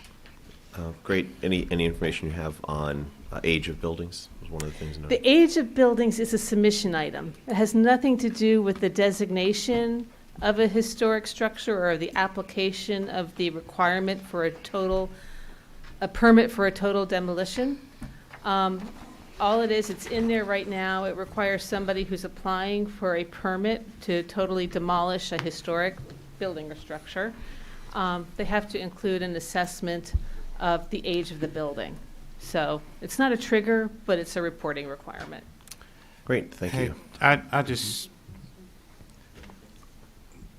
think part of what troubles me is why now? Because we received a overhaul of this ordinance, and simply in reviewing the ordinance, you use structure and building interchangeably. It was inconsistent, either one or the other, or in this instance, you come up with a definition of historic structure. So I hear what you're saying, Janice. It's just that when I get a call from Ms. Bennett that they presented this in October and they met with the assistant planner and asked about what was being done to this ordinance, and they were told just nothing major, just minor adjustments. And then we get it now, and it's just troubling because there's a pattern here, as far as I'm concerned, where we're making a lot of changes that seem to be more inclined around Lackawanna than the township. And so this will impact the entire township. And I'm glad we're tabling it, but I think there needs to be a little bit more robust discussion, because it's just one of those things, again, where out of nowhere, we have an ordinance that to me is pretty significant. And so I'm glad you've kind of given some different language, historic structure and things, but the changing of the language, structure building, okay, then we get into the shall and should stuff. But I guess one of the things, so are you committed to sending this to the Historic Preservation Committee to review once you've made whatever change, not just you, EDC makes when you do, I'm assuming, revise this? Well, I think I've already revised it. It's at the council's, it's in your hands. It's not me to send it to the HPC. I want to point out that this didn't come to me and to the EDC until December. It was being processed by the Historic Preservation Commission internally. So at that point in December, it came to the Economic Development Committee and myself for the first time. Okay, so you were comfortable with this ordinance before we got the emails that we got today? I was. Okay. I was. Okay, thank you. Appreciate that. I'd just like to ask, can I ask a question? In other words, what I have in my hands here with all this yellow highlighting, which at several points it says historic structure, historic structure, historic structure. This is your changes, or what is Putting this? it back in. Instead of just having structure, which is defined, as I said before, in the municipal land use law, we now have a definition we added this today, a definition for historic structure, and all the changes are highlighted in there for the new definition and the areas where it's referenced in the procedures. All right, so this is tonight's packet we got. That's right. But this is what you made changes to in response to what you said. You said you talked to certain council members, a few council When members. we received the email from Ms. Bennett, that's why we responded. Right, so you said you met with certain council members. You had meetings with certain people to come up with this, right? No, I did not. This was a product of the Historic Preservation Commission over quite a few months, I believe. You were working on it. It then, before it gets to the council, it goes to the Economic Development Committee. It was put on the EDC agenda in December. I guess December 13th. The EDC made a couple changes, which are noted in the memo that you received, and that's how it got to you tonight. But with the highlighting, why is the word structure highlighted throughout? That's what I guess I'm trying to. Because we're putting it back. The recommendation is in the one that you received prior tonight that was crossed out, and here we're putting it back in with the word historic structure. And that's in response to HPC? No, this is hold on. This is her response time here. But we do have this right now, which will be tabled and shared over back with you to review. Bottom line is we have a document that's been recommended by the EDC. There's a change in it which is highlighted, which is based on email received from the chair. Thank you. And basically, Ms. Talley's recommendation based on that email and conversations that the EDC has had. And certainly we will provide that back to them and I think we're trying again to be very recommend to responsive, the yeah. council. So I just from a timing perspective, so I think, because Councilman Russo asked a question. So did you meet with any council members today or discuss this with anybody today? We had a telephone conversation, yes. And who was that with? It was with Mr. Jacobellis and Mayor Spiller. Who are members of the EDC? Yes. Okay. Okay. Yeah, it's an EDC item, yeah. Robin, are you a member of the EDC? Yes, I am, but I wasn't on the call. Right. Okay.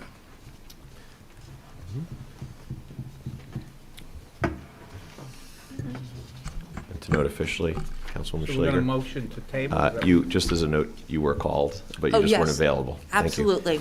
I apologize. I was invited to the call, but I wasn't available. Yeah, thank you. Sorry, I'm eating a cracker. You got anything for 10 me? o'clock. Can you pass me any? The other items we have too that I wanted to note about bike lanes, obviously that is an issue where you've got to start somewhere. So the question of, why do you have a bike lane and just a bike lane, as a section? You begin, and the idea is to connect it through any redevelopment pieces that we have with Lackawanna or otherwise to hopefully one of the future sites of a great greenway that we have going as well. Police building itself, I'll certainly say, as it's been noted by the police chief, there may be promises year after year from those serving for decades. This council has taken action in specific efforts to at least set the table for any future move with acquisition of property and otherwise to give flexibility for any space. So that's the steps there. Certainly the, let's see, what's this one? Mr. Burr, I'm sure we'll be getting update as we would, but anything you can share about the ongoing investigation was a question. Are we referring to the employment practices investigation? Yeah, the manager investigation. That investigation is ongoing, Mayor, and we're looking for it to conclude relatively soon. It's a attorney-client privileged investigation. Okay, thank you very much. And Mr. Burr, last one for you as well. Any update on the cannabis process that I know has been discussed and would come back for review?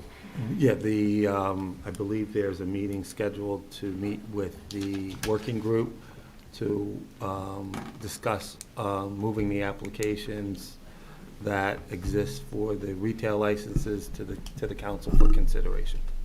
Okay, great. Thank you very much. Appreciate that. Moving forward, we have first ordinance, which is Ordinance O-23-01, which is a bond ordinance providing for the relining of the culvert walls in the Township of Montclair, Essex, to the tune of $1,315,000, and authorizing the issuance of $249,250 bonds or notes to the township to finance part of the cost thereof. I so move. Second. It's been moved and seconded. Yet another example of the commitment that we have to investments. I know this one's been some time to make sure we've gotten this one on, but certainly pleased on that front. Any questions, concerns, comments? Just a quick question, Mayor, maybe Maja can answer. Why is it $1,315,000 and then the other figure is $1,249,000? So it's like. Huh? Oh, the difference is the down payment. Okay, thank you. Okay, my colleague just showed me. Thank you. Just for clarification, this is the culvert under Lululemon. Lululemon? Any other questions, concerns, comments? Just a comment, Mayor. Please, Councilman Nicholas. I think it's just, Jason, I see you're here, just to make sure the businesses all know, this is something that came up in Ida, obviously. We've seen that intersection flood. I think Amina left, but we've seen Amina Toller's picture of the intersection. So this is, I just want to acknowledge, I think on behalf of the whole governing body, that this is a promise kept to do and to continue to look at stormwater mitigation in Montclair. This is a big item. It's a big ticket item. We take it seriously, that we're going to have increased precipitation, that we've got increased stormwater runoff. You're going to see another item come up in a few minutes where we're adjusting stormwater runoff. So it's just it's a pattern of not forgetting what happened to this town, remembering that and making sure we're doing everything we can, and we could say that we did everything we can for when the next storm comes. Thanks. Certainly, as the councilman notes, significant investment here on this one. Any other questions, concerns, comments? Seeing none? I'm sorry, I you do? just Okay. want to just Councilwoman acknowledge, and it was Wilson. sort of in the nature of what I was asking Mr. Wood earlier, but just with the recognition that, as a third ward counselor, and that this was such a significant impact in this part of town, and it's not the only place, which is why the broader set of questions around the stormwater issues. But I do appreciate on behalf of the residents that this is, and the businesses that are operating there, that who are both deeply impacted, as well as anybody who wanted to frequent that area, that this is a very important investment. I appreciate that we're doing it. Okay. Madam Clerk? Counselor Cummings? Yes. Deputy Mayor Herlock? Yes. Counselor Price Abrams? Yes. Counselor Russo? Yes. Counselor Schläger? Yes. Counselor Yacobelis? Yes. Mayor Spiller? Yes. Next is Ordinance O-23-02, which is a bond ordinance providing for various capital improvements in and by the Township of Montclair and the County of Essex, appropriating $3,700,000 and authorizing issuance of $3,515,000 bonds or notes the Township funds to the cost thereof. I so move. Second. This has been moved and seconded. Any questions, concerns, comments? Councilwoman Price Abrams. Yeah, thanks. And we have, I guess, Mr. Scanaberry or other professionals in the room. Just to understand what are the nature of the improvements to the Essex and issuing pools as well. I know we have some grant money that would be coming up in a conversation next week, but what is the nature of the improvements pursuant to these dollars? These And I don't would be, Mr. Wood's no longer here, but these would be some of the major improvements scheduled for after the summer season is over in September. This would be like the new bathrooms, new roofs, and major construction on our pools. Okay, thank you. Any other questions, concerns, comments? Seeing none, add this to the list of, again, significant investments, and certainly, we're mindful of the time that these things take and sometimes the impact, but certainly these are improvements that will be felt for generations to come. So we're happy to put these kind of investments in. Madam Clerk? I'm sorry, but I want to reiterate, after the summer, this work is to begin in September. All right? I just want to make sure that This that's... particular work, the major construction will be after September, except for issuing. So that the pools can No, be I'm joking, open. I'm joking. Well, Essex too, so it's very clear. Councilman, the key question, though, too, is when will it be done? Right? Man, Because that's the usual holdup. It's As the long as the finish. pools are open and... Well, to be June and honest, July. the carve out of this money, as early as we're doing it out of the 23 capital, is to make sure that we have the contractors on board. So when the construction season starts, they're already signed up and ready to go. Because last year we didn't have that, and we lost the construction season. So that's why it's being carved out and passed down. And Mr. Wood made it clear that... He made it clear, yeah. No, but the other thing he said, so that we can order the materials that they would need, Yes. so there's no delays because of pipe, so he made a good case of why he wanted to start it in September. Yes, Councilor. Councilwoman Price Abrams. Thanks. And just to follow up on what Councilor Cummings is asking, I mean, is there any ability that we have I'm not sure I know every detail about why those were so delayed, except for that with the passing of the budget late, that we got to the contracting part late, et cetera. But assuming we do it as expediently as, you're projecting by talking about it now and passing it now, is there anything to write into contracts in terms of penalties for failures to, is there, what do we have in that way, any tool in our arsenal? It just seems like it comes up in other areas, and maybe we have no recourse, but it's worth asking. It's funny, Councilor. I had a conversation with Mr. Wood about that. Yes, in our contracts, if deadlines aren't met, there are consequences to that. On the other side, I was having a conversation about incentivizing construction. If a construction ends early, before the due date, could we do that? This is something that we did when I was at DOT. We were able to incentivize contractors if they finished early. And I asked Mr. Wood to look into that and to find out whether or not that's an option for us. But on the backside, if they are late behind schedule, yes, there are contractual consequences to that. Okay? Any more? Any other comments? Any other questions, comments on the ordinance, on the motion? Seeing none, Madam Clerk? Counselor Cummings? Yes. Deputy Mayor Herlock? Yes. Counselor Price Abrams? Yes. Counselor Russo? Yes. Counselor Schlager? Yes. Counselor Yacobelis? Yes. Mayor Spiller? Yes. Okay, next is Ordinance O-23-03, which is an ordinance amending Section 3 of the Bond Ordinance O-20-19, Township of Montclair, County of Essex, adopted August 4th, 2020, order to amend the project description. I so move. Second. It's been moved and seconded. Any questions, concerns, or comments? Councilwoman Price Abrams.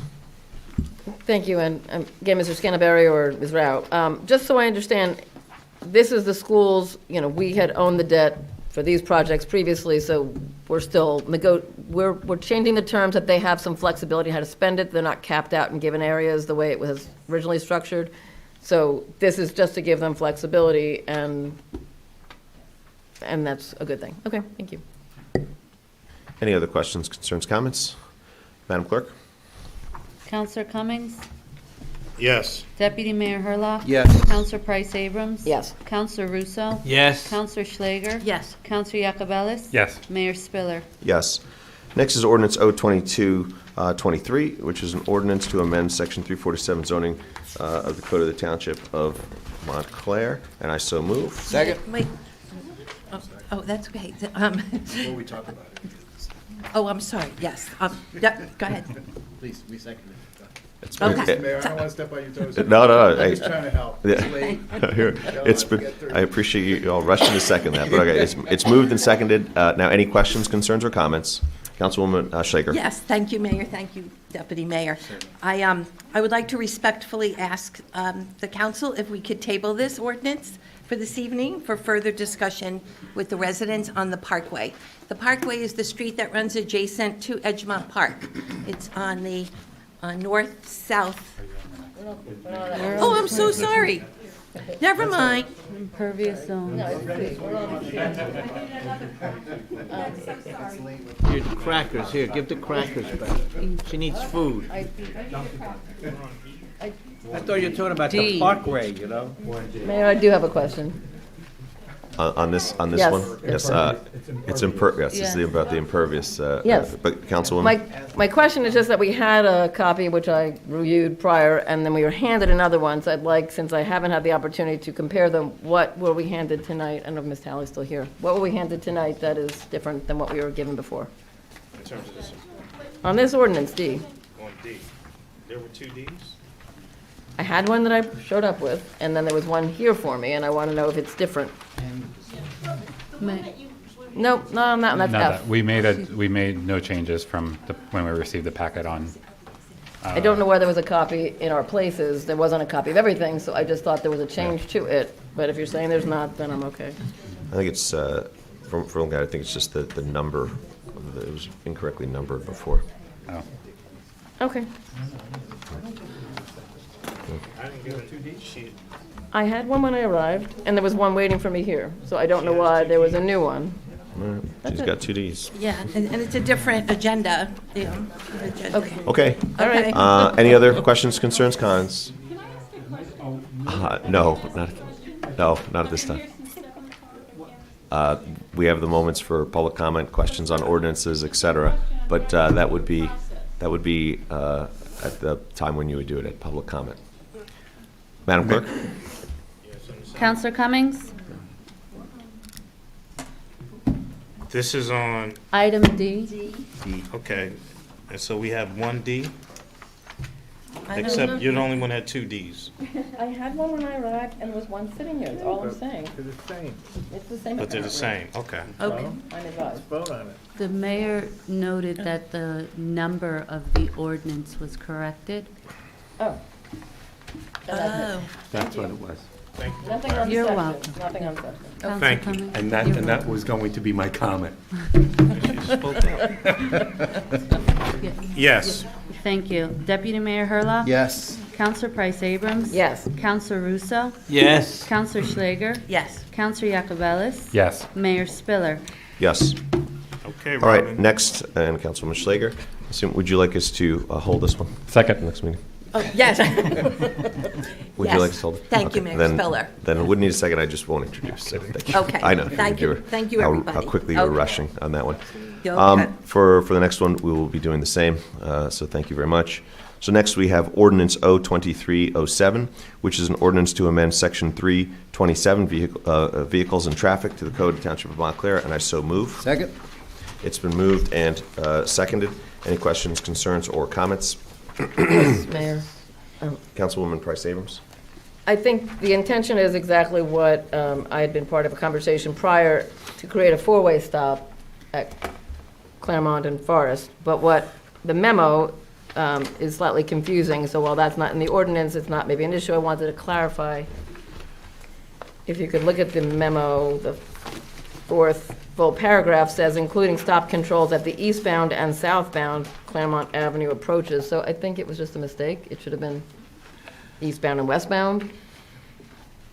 Again, as long as that's just a memo, the ordinance itself, I think, reads okay. I just wanted to clarify that. I did raise it with Ms. Talley this morning. Okay. And Mr. Attorney, Mr. Burr, do you see that in the ordinance itself, you see how it's listed, and then you see the accompanying memo, and you hear the intent there, and how it is listed in the ordinance? I think there's existing north and south. This is adding east and west. No, this is adding north and south. Then it should say, I'm just saying include stop controls. It shouldn't say eastbound and southbound. They should be Again, to your point, matching. the ordinance itself would have multi-way stop at the intersection, and stop signs shall be installed on both major and minor streets. That suggests all four? Yeah, That's what we want to make sure.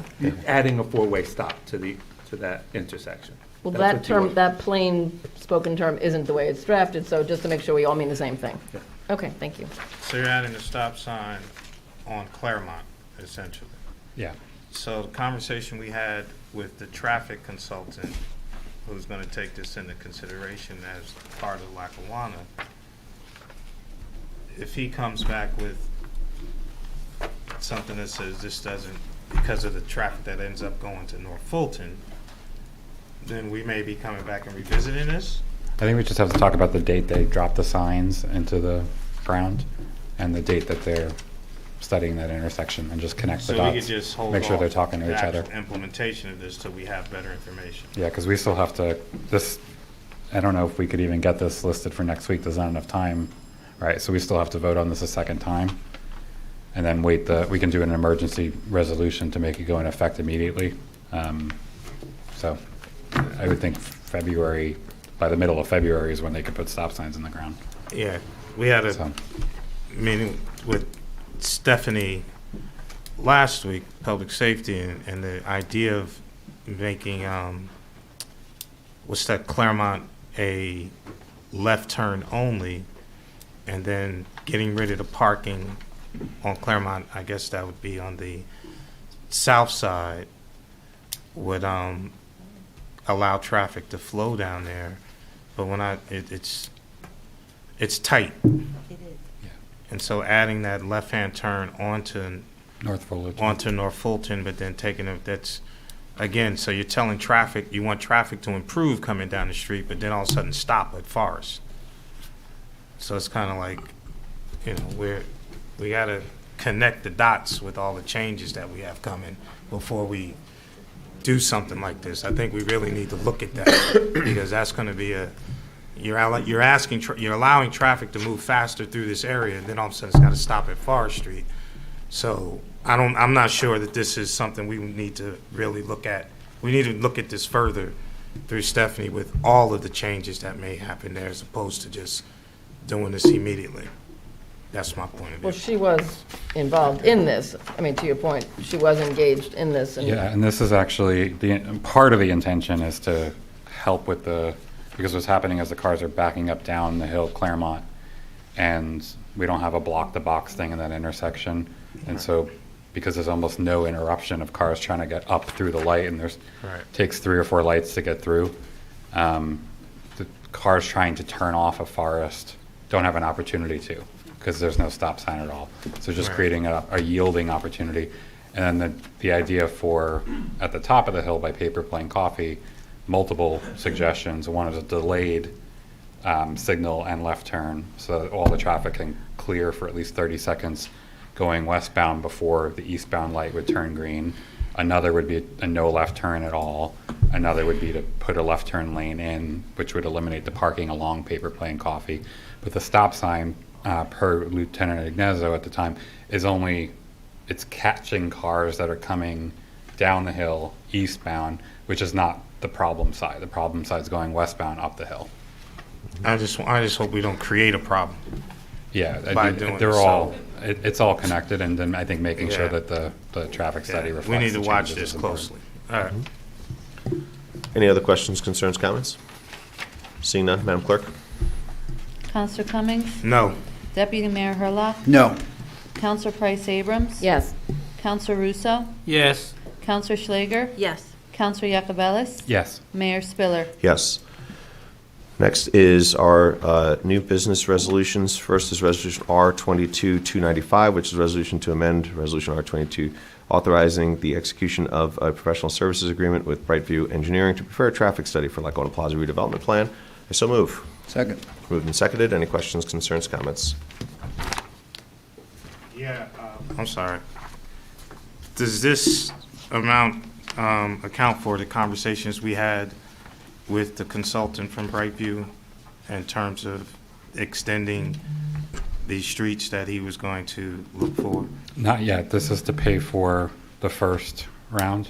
And Okay. the reason we were doing this is because the original resolution named the previous vendor. And so it was, I'm Okay. sorry, not the resolution, the certificate of funds, I think had named.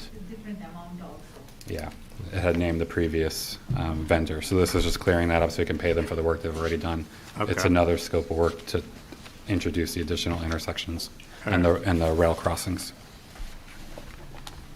Okay. Madam Clerk? Counselor Cummings? Yes. Deputy Mayor Herlock? Yes. Counselor Price Abrams? Yes. Counselor Russo? Yes. Counselor Schlager? Yes. Counselor Yacobelis? Yes. Mayor Spiller? Yes. Next is Resolution R-23-001, which is a resolution authorizing the temporary budget for 2023. I so move. Second. It's moved and seconded. Any questions, concerns, comments? Seeing none, Madam Clerk? Counselor Cummings? Yes. Deputy Mayor Herlock? Yes. Counselor Price Abrams? Yes. Counselor Russo? Yes. Counselor Schlager? Yes. Counselor Yacobelis? Yes. Mayor Spiller? Yes. Next is Resolution R-22-002, which is a resolution to return application fee to Virdis MFG for failure to submit a complete application for cannabis license. I so move. Second. It's moved and seconded. Any questions, concerns, comments? You have See- something to say? No. Oh, so you- Waiting for someone to ask me a question. Yeah, so I have a question. So we are returning the funds to this group, though they failed to do the application correctly. Correct. Not though, they did fail to do the They application. failed to do it correctly. They submitted an application. The application was deemed deficient. A notice of Mr. Burr, can you deficiency. slide your microphone a little closer? Yes, sorry. A notice of deficiency was sent to them to submit the missing parts of the application, and they failed to do so in a timely manner. Therefore, their application was deemed incomplete. With an incomplete application, it can't be processed, so everything is being returned back to them. Their application and their application fee that they submitted is being returned, not refunded. So we didn't catch the check. Any other questions, concerns, comments? Seeing none, Madam Clerk? Yeah. Counselor Cummings? No. Deputy Mayor Herlock? No. Counselor Price Abrams? Yes. Counselor Russo? No. Counselor Schlager? Yes. Counselor Yacobelis? Yes. Mayor Spiller? Yes. Next is Resolution R-23-003, which is a resolution to appoint alternate member to the Planning Board, and I so move. Second. It's moved and seconded. Questions, concerns, comments? Seeing none. All in favor, please say aye. Aye. Opposed? Abstentions? Thank you very much. Resolution R-23-004, which is a resolution appointing the member to the Zoning Board of Adjustments, and I so move. Second. It's been moved and seconded. Any questions, concerns, or comments? Seeing none. All in favor, please say aye. Aye. All opposed? Abstentions? Thank you very much. Next is Resolution R-23-005. Councilwoman Schlager, would you please? Yes, thank you, Mayor. Whereas invoices against the Township of Montclair in favor of the following persons for the amount set opposite their respective names have been received, duly audited, and found correct. Now therefore be it resolved by the Council of the Township, Montclair, and the County of Essex that said invoices are be and they are hereby ordered paid, that checks be drawn by the Finance Department to the order of such persons for the amounts respectively and hereinafter stated on the computer printout attached hereto and made a part hereof. This bill list is dated January 17th, 2023, for the amount of $12,687,000.93, and I so move. Thank you. It's moved and seconded. Any questions, concerns, comments? Councilwoman Price Abrams? I do have a couple. Thank you. I did ask some questions, and Ms. Rao gave me some responses, but I just wondered if I could get a little clarification. Mr. Scantlebury, again, they're not numbered pages, but it's the 7th page of the actual format. You can, toward the bottom, it's the last item. It's Granicus. It just says management services. What is that? Agenda management, consolation, council meeting agenda, and some other agenda. Let's have someone at the microphone answer. So either Ms. Rao, you can go to the microphone, or Mr. Scantlebury, can you please answer? I'm not sure what agenda management services are. Okay, thank you. Yes. No, it's the manager's office. But, Would you like to? okay. Councilwoman Price Abrams, Granicus is the software that's used to create the agenda for the council meetings. Oh, it's software. Okay. Yes. I wasn't clear on that. Thank you. You're welcome. But you don't use it, it's the manager's office? Yeah. And then I had another question. It's several pages later, the 15th page. It is Shoreline Energy Advisors. So it's payment for services relating to the microgrid Phase 2 work. That's what our CFO told us. But just can I understand, where are we with that? I know some of it was grant funded, and so where? Funded, and the last segment of that, I think Mr. Casigi forwarded, Councilman Yakovitz forwarded an update to the last. Who provided the update? Oh. That was about a month ago. Yes. Okay. I'd have to get that information where we are. He did send an update. I don't have it with me here. Okay, but this I is can the give you an project update. It's the microgrid project. by the firehouse, the main station, and Glenfield, and the hospital, and, okay. Thank you. And then, I'm good. Thank you. Any other questions, concerns, or comments? Seeing none, Madam Clerk? Counselor Cummings? Yes. Deputy Mayor Herlock? Yes. Counselor Price Abrams? Yes. Counselor Russo? Yes. Counselor Schlager? Yes. Counselor Yakovitz? Yes. Mayor Spiller? Yes. Thank you. Mr. Scantlebury? No, no. Preview items? Take some heat, bro. No.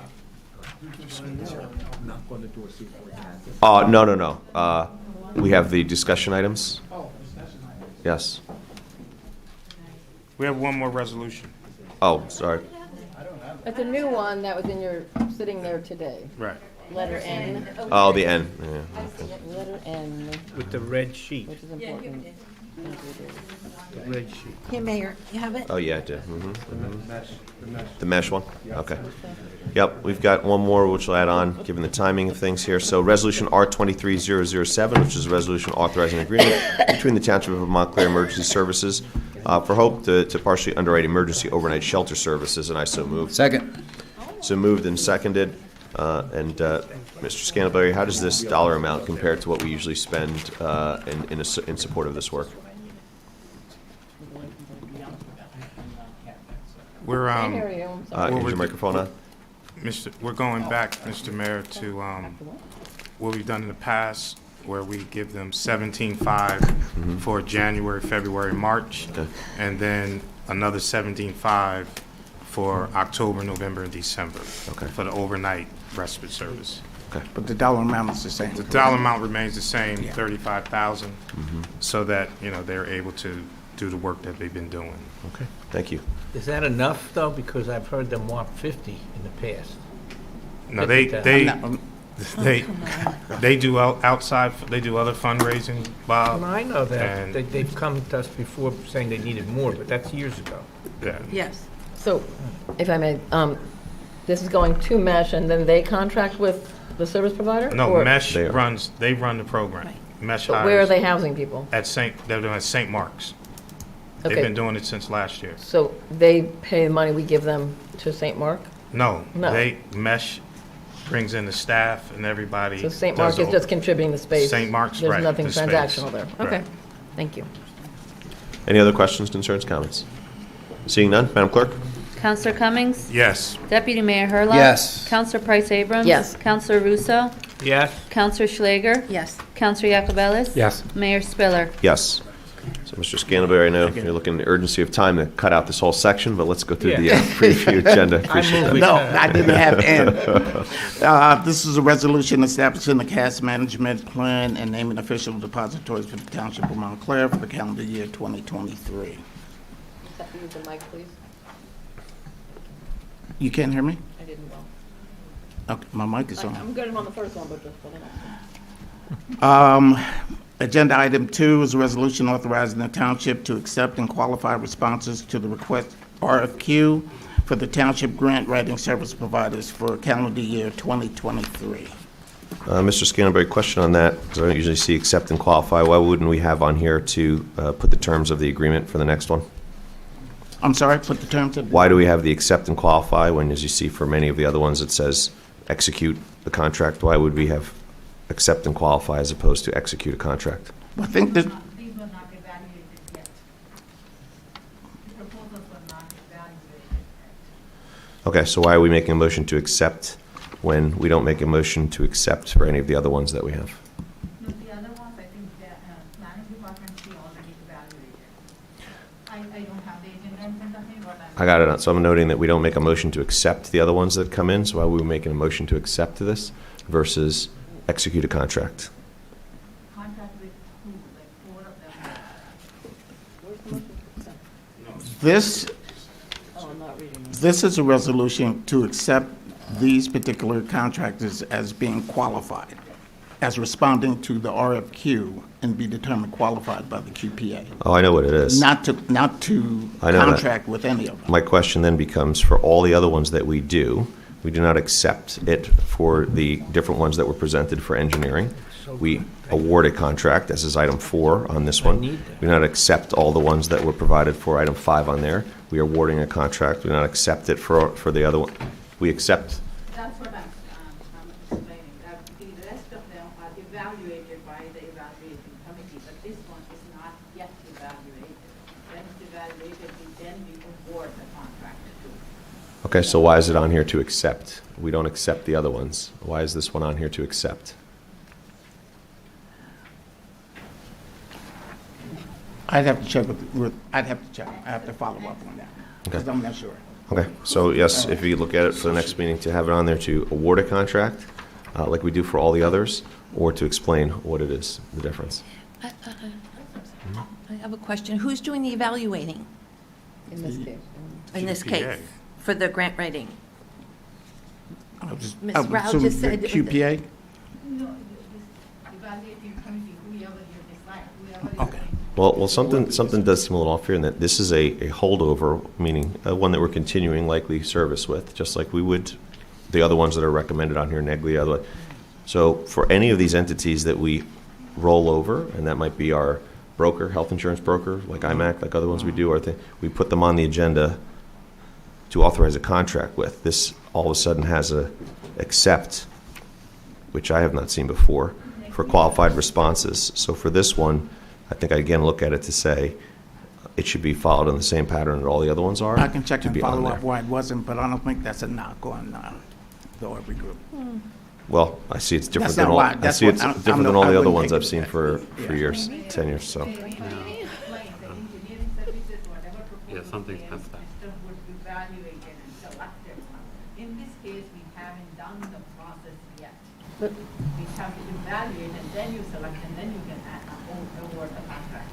Okay, So it so shouldn't being even that be we on keep there. saying this, then I would say, so at the previous meeting, before he did evaluate and determine, we accepted the qualified responses at a previous meeting for those?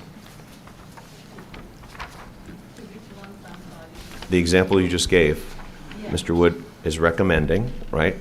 We've, at a previous meeting, accepted the qualified responses for the ones he evaluated?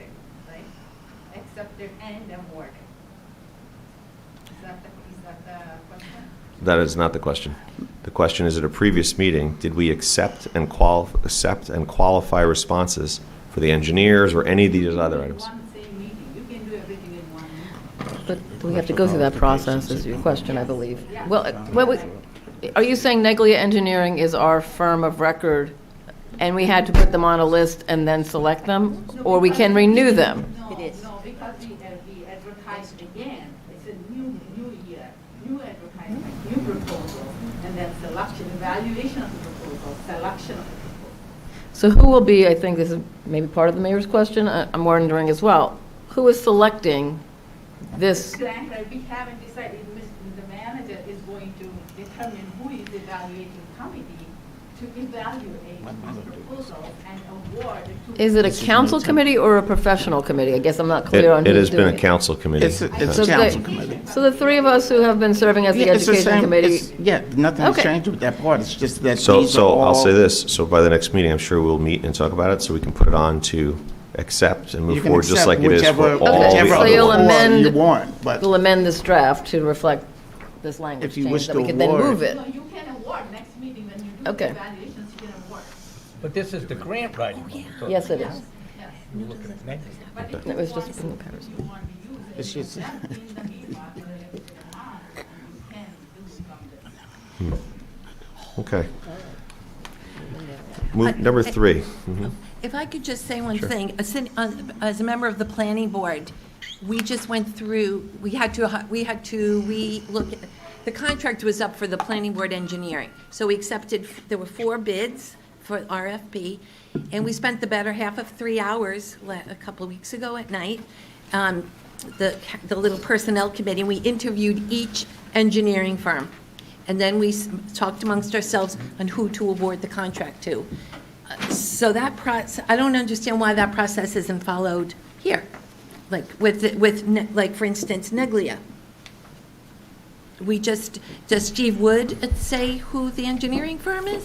His letter is attached. Well, certainly, he gives a recommendation on it, and Right. certainly we are free in that example, engineering, we could ask for a full listing of all of those who put in and look Right. at it ourselves as well. Which is Right, here. We don't have to, Yeah. I Okay. guess the best way to describe it would be he's offering his opinion, and, we can accept that or not accept that opinion, but we should look at, we can look at all of those who submitted There's as well. 7 of them, yeah. Okay. What's this taking longer than? move on to 3 at this point. Yes, I think so. Mhm. Resolution authorizing the execution of a fair and open professional services agreement with CGP&H to serve as the township's affordable housing administrative agent and to administer the Montclair Township Housing Rehabilitation Program. And Brian, on this one, specifically for the role that we see there, and we see the not to exceed amount, everything else, what are some of the components that we're looking for from them in the upcoming, with this upcoming contract? I'm sorry, what are the components that we're looking for? Yeah, specifically, what are we looking for in terms of further dollars that we're providing there? Right, obviously, we know that, we're providing the affordable housing, some other pieces. What specifically are they providing for us here in this one?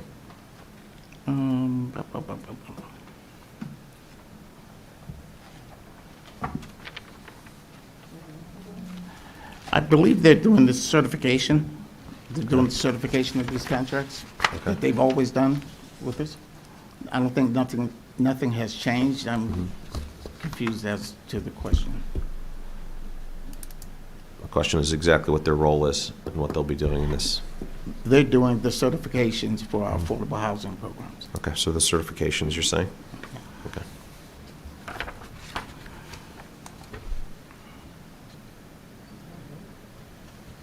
Number 4 is the resolution awarding fair and open contract to Neglia Engineering Services for 2023 municipal services.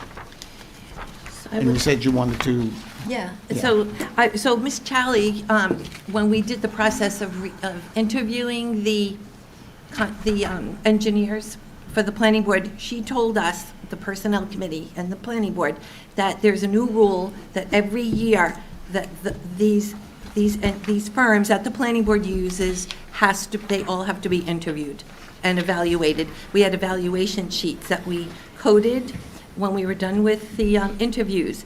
So I have nothing against Neglia. I just don't understand why year after year after year, it's been 6 years, I believe, or 5 years, that we automatically renew Neglia for our engineering firm. Isn't there any time where we get to talk to them, we get to critique them, we get to This is that time. discuss them, or interview the other 6 firms that have legitimately put in their RFPs? I mean, talking about budget money, I don't know, we have nothing to compare what the other 6 firms have put before us as far as their hourly rates. All I have is Neglia's hourly rates. Mr. So- Scantlebury, can you provide those to everybody, everyone's sheet? I don't these understand why sheets? there's some rules for the planning board and not other rules for this board. I agree. Costing us a lot. Yeah, this is one of the biggest contractors we have, and the money always grows. With the $400,000, It's a lot of money for always engineers. seems, there's always resolutions to up their money every I will ask few months. Mr. Woods for the submission sheets to provide to you, The what? that they responded, the submission Yeah, I'd sheet. like to see all of them, if we can do some comparison. Yeah. Okay. There's even a bigger issue. We used to have a full-time engineer, and we went to this system. The systems cost us more, I think. We ought to revisit that issue, you know what I mean? I was always told that the engineer that was an employee between salary and benefits, it was over $200,000. And we would save money by having a Right. firm, but I don't, that We was a haven't long time saved money. ago. We certainly haven't saved money. Maybe we No. get better service, I don't know. I'm not saying Neglia Service isn't good, but I'd just like to, I think we owe it to ourselves and to the community to look at some of these other engineering firms. Councilwoman Schlager, would that work if we ask, and we did, Mr. Scantlebury, to provide this sheet, this pay sheet, fee sheet for all of the different ones? I'll take a look at it, and we'll come back at the next meeting. That sounds good, yes, thank you. Thank you. And Mr. Scantlebury, if you can get this to us as soon as possible, just so we potentially could be prepared either for the next meeting, or we realize we need more time. It's in a 24th week. is the next one. Yeah, so might extend that one, but all right, thank you. Number 5 is the resolution amending the non-fair and open contract for CME Associates to fair and open for professional engineering services pursuant to RFP 22-03. Okay. Number 6, resolution renewing contract for 2023 annual tree removal contract. Now, this, I would recommend action on because there's a due date associated with this grant, which is January 20th, authorizing grant application submission, local recreation improvement grant, 2023.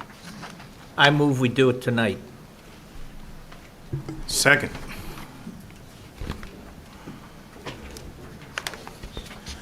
It's moved and seconded. Any questions, concerns, or comments? Are we on number 6? We're on We're number, on s- we're seven. on number We're on seven. number 7. Brian says the grant's due. So, Mr. It has to be Scantlebury, I submitted think by as the we 20th. as we look at this and we look for ways to put the grant, appreciate and ask you to oversee that. Appreciate some of the responses from Neglia around where we could look at this and what was reviewed.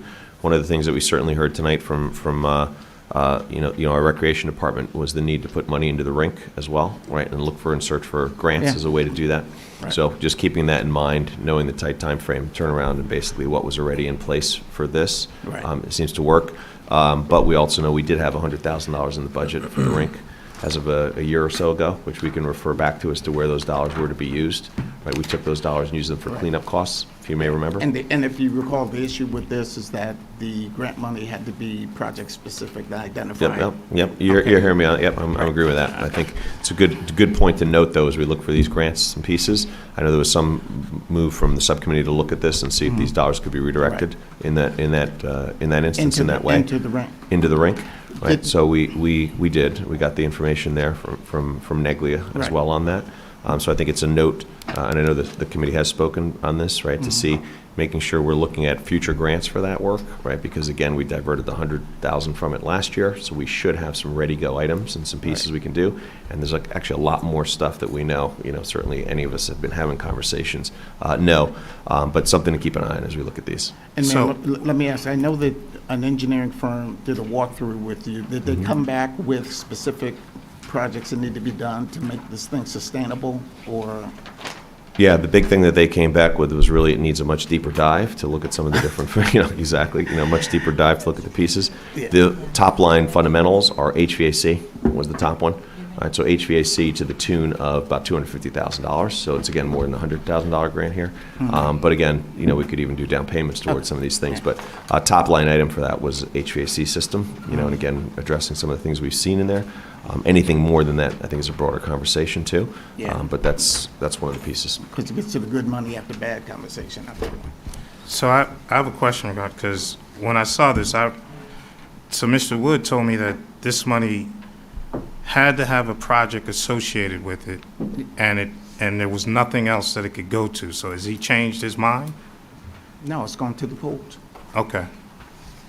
No, because I heard the mayor say that we may look at potentially redirecting this money. No, it was already looked at by the subcommittee to redirect the money. Okay, so, all right, so my concern then is, when I heard, that's what I heard, and I asked Mr. Wood if we could do that, and he said no, because we don't have a project for this, and this has to be done Right. by the 20th. We looked into it, and we could not redirect the money, so the money's staying with the pool, the $100,000. Okay, so this money's going towards Essex? Yes. Okay. Thank you. You're welcome. Was there a movement on that? I moved. It's already been moved and seconded. Councilman Any other Cummings questions, concerns, or comments? Seeing none, Madam Clerk? Counselor Cummings? Yes. Deputy Mayor Hurlock? Yes. Counselor Price Abrams? Yes. Counselor Russo? Yes. Counselor Schlager? Yes. Counselor Yacovelis? Yes. Mayor Spiller? Yes. Number 8, resolution authorizing refund of escrow and account balances. Agenda item number 9, a resolution awarding a contract to Big Belly Solar LLC for support services and maintenance of proprietary solar-powered sidewalk waste receptacles. I just have a comment on this, Mr. Mayor. Please, Councilman. If we could please make sure it's in the contract that they have to replace the stickers when they peel off. It's one of my pet peeves, seeing the trash cans, all the Montclair logos peel off and the sun peeling off Gotcha. and all that. Let's just put it in the contract with them if we can, please. Some of the suns have been peeled off. Yeah.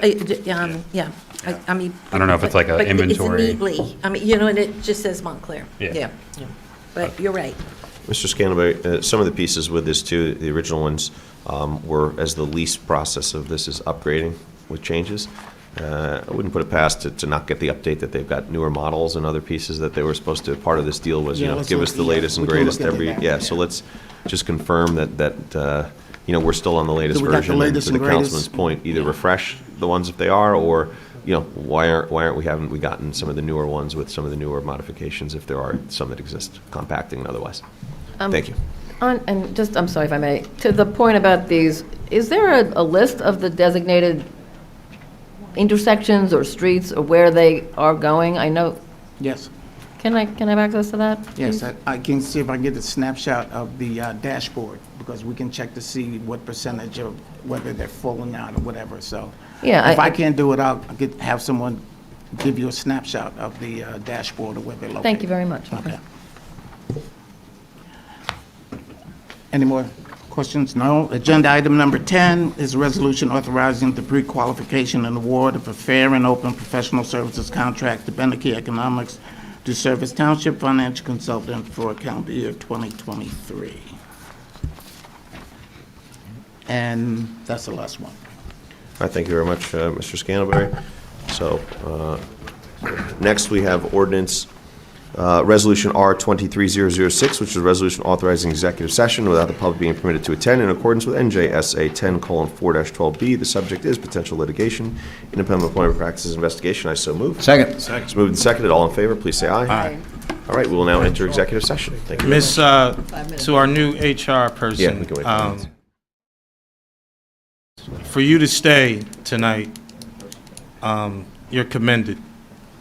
Thank you. I'm kind of used to this setup. I just wanted to see the dynamics of the. Oh, you haven't, you didn't see anything. You need to, you must not have looked at previous meetings before. Okay, so you know this was tame.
All right, I entertain a motion to come out of executive session. All in Second. favor? Thank you. Aye. Aye. Thank you. We are now out of executive session. Mr. Scantlebury, anything to report? No, Mayor. All right, Madam Clerk? No, Mayor, thank you. Mr. Attorney? No, Mayor. Hard finding your button there on that thing. Assistant Attorney? No, Mayor. All right, thank you very much. Go online, Mr. Deputy Mayor? Given the late hour, no, Mayor, but thank you. I will report next week. Councilwoman Schlager? No report, thank you. Councilman Yacobelis? No, Mayor. Councilman Russo? Yeah, we just had a wonderful meeting with the fire department people. Councilor Yacobelis and I worked with almost 100 students from all over, Montclair High School, Montclair University, Montclair State University, and they did a day of service for Dr. Martin Luther King on Monday. Yesterday, right, Peter? So we want to just thank them for all the work they did with the fire department, helping the fire department get information out. So I just wanted to make note of that.